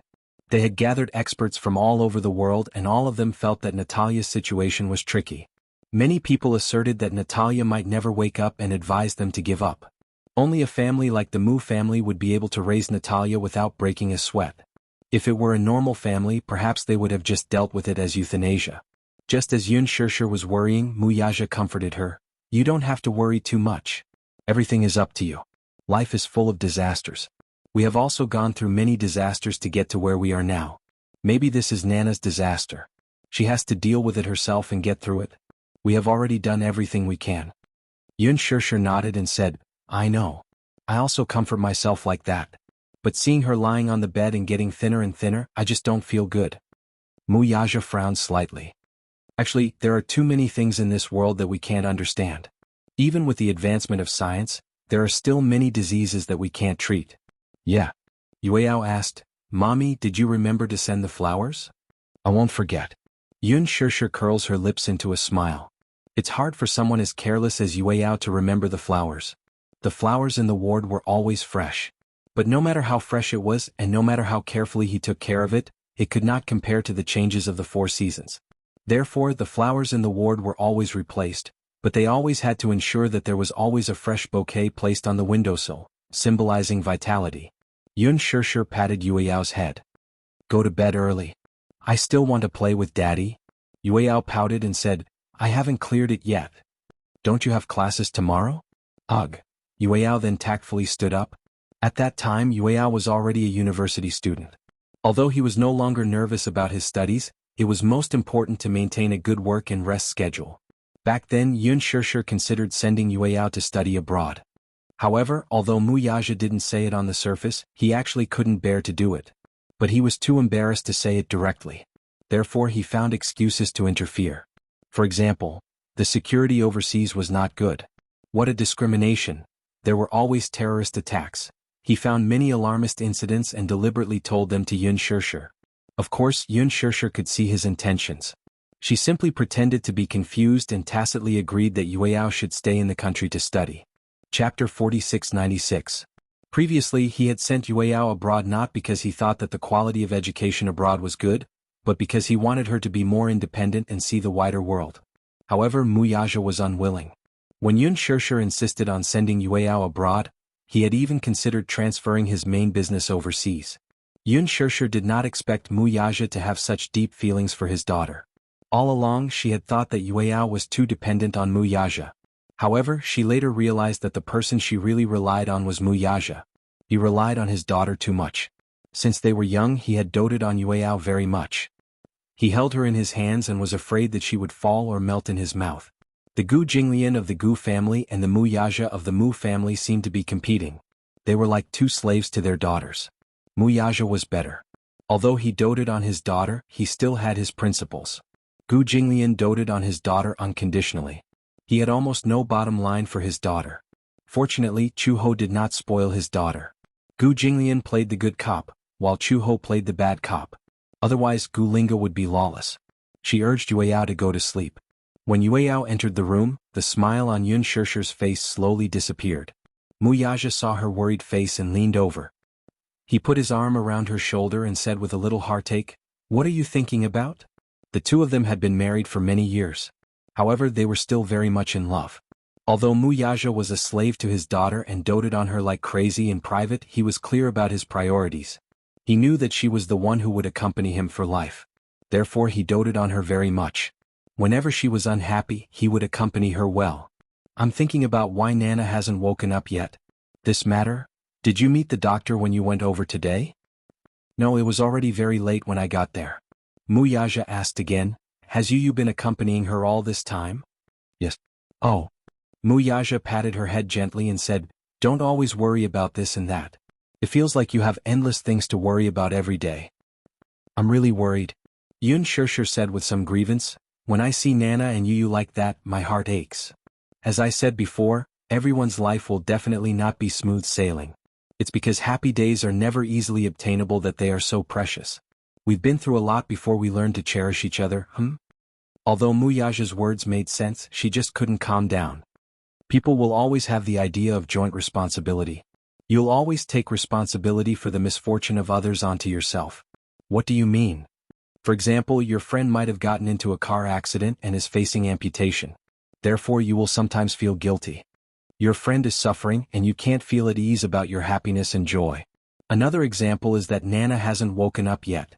You can't change this fact, but you're also punishing yourself because of it. His words were meaningful, but they made her feel enlightened. That's because this isn't about responsibility or responsibility. People don't have to punish themselves because of the misfortune of others. Chapter 4697. Yun Shishir took a deep breath and said, No. I won't let my imagination run wild anymore. Muyaja smiled, feeling gratified. He rubbed the back of her neck and leaned over. Just when he was about to kiss her on the lips, the sound of footsteps came from the side. It seemed that the person had seen this scene and was a little embarrassed, so he stopped abruptly. Muyaja and Yun Shishir turned their heads and saw Yueyao shuffling her slippers and blinking her eyes as she stood rooted to the ground. She immediately covered her eyes and tactfully turned her back. I didn't see anything. Yun Shishir wanted to pull away, but Muyaja hugged her tightly and didn't allow her to break free. They were husband and wife and kissing was just a daily thing. It wasn't something that she felt guilty about, so there was nothing shameful about it. On the other hand, Yueyao was tactful enough to know that she had accidentally seen something that she shouldn't have peeked at. She also knew that it was inappropriate to look at something like that, so she immediately covered her eyes. In fact, since young, it was common for the children to see the couple being intimate occasionally. However, the children would be very happy about it. There was nothing more blissful than having a father and mother care about each other. When the parents had a good relationship, the children would also feel gratified. Yueyao pursed her lips and snickered. She immediately turned around and hurried into the room. Yun Shishir was extremely embarrassed. However, Muyaja laughed at her. What's there to be embarrassed about? It's not good for the child to see it. What's not good about it? Muyaja laughed. She'll have a family sooner or later and she'll have a husband. Besides, kissing is common in movies. There's nothing shameful about it. The more he said, the closer he got to her. The two people's lips met again and they were pressed together. Yueyao secretly hid in a corner and looked at the scene of Muyaja and Yun Shishir kissing. She covered her mouth and snickered. Just as the ruckus in the room finally subsided, Yun Shishir wrapped her arms around his waist and rested her head on his chest. Suddenly she lamented, Actually, if I think about it carefully, life is really short. How so? I still vaguely feel that giving birth to Yueyao was only yesterday. Even the scene of you taking care of me and Yueyao during my confinement period is still vivid in my mind. Muyaja's lips curled into a smile. Suffering is often longer, but happiness is always short. I've calculated it. Even if we can live to 100 years old, you see, there are less than 20,000 days left. 20,000 days? How do you calculate it? 365 days multiplied by 60 years. Yun Shishir did a rough calculation. Muyaja hadn't really thought about this problem. After all, a man's mind wasn't as meticulous as a woman's. However, when he heard that the two of them had less than 20,000 days left together, he couldn't help but sigh. Why did you suddenly think of this question? I saw a video today of an old couple. The wife was in her 90s. At the end of her life, her husband held her hand and said, I'm yours. Love you. I don't know why, but my tears fell when I saw it. She didn't think that she was a very emotional woman. However, when she saw this video, she seemed to think about it. Suddenly, she felt that when the day of parting came, it would be hard for them to part. Muyaja hugged her even tighter.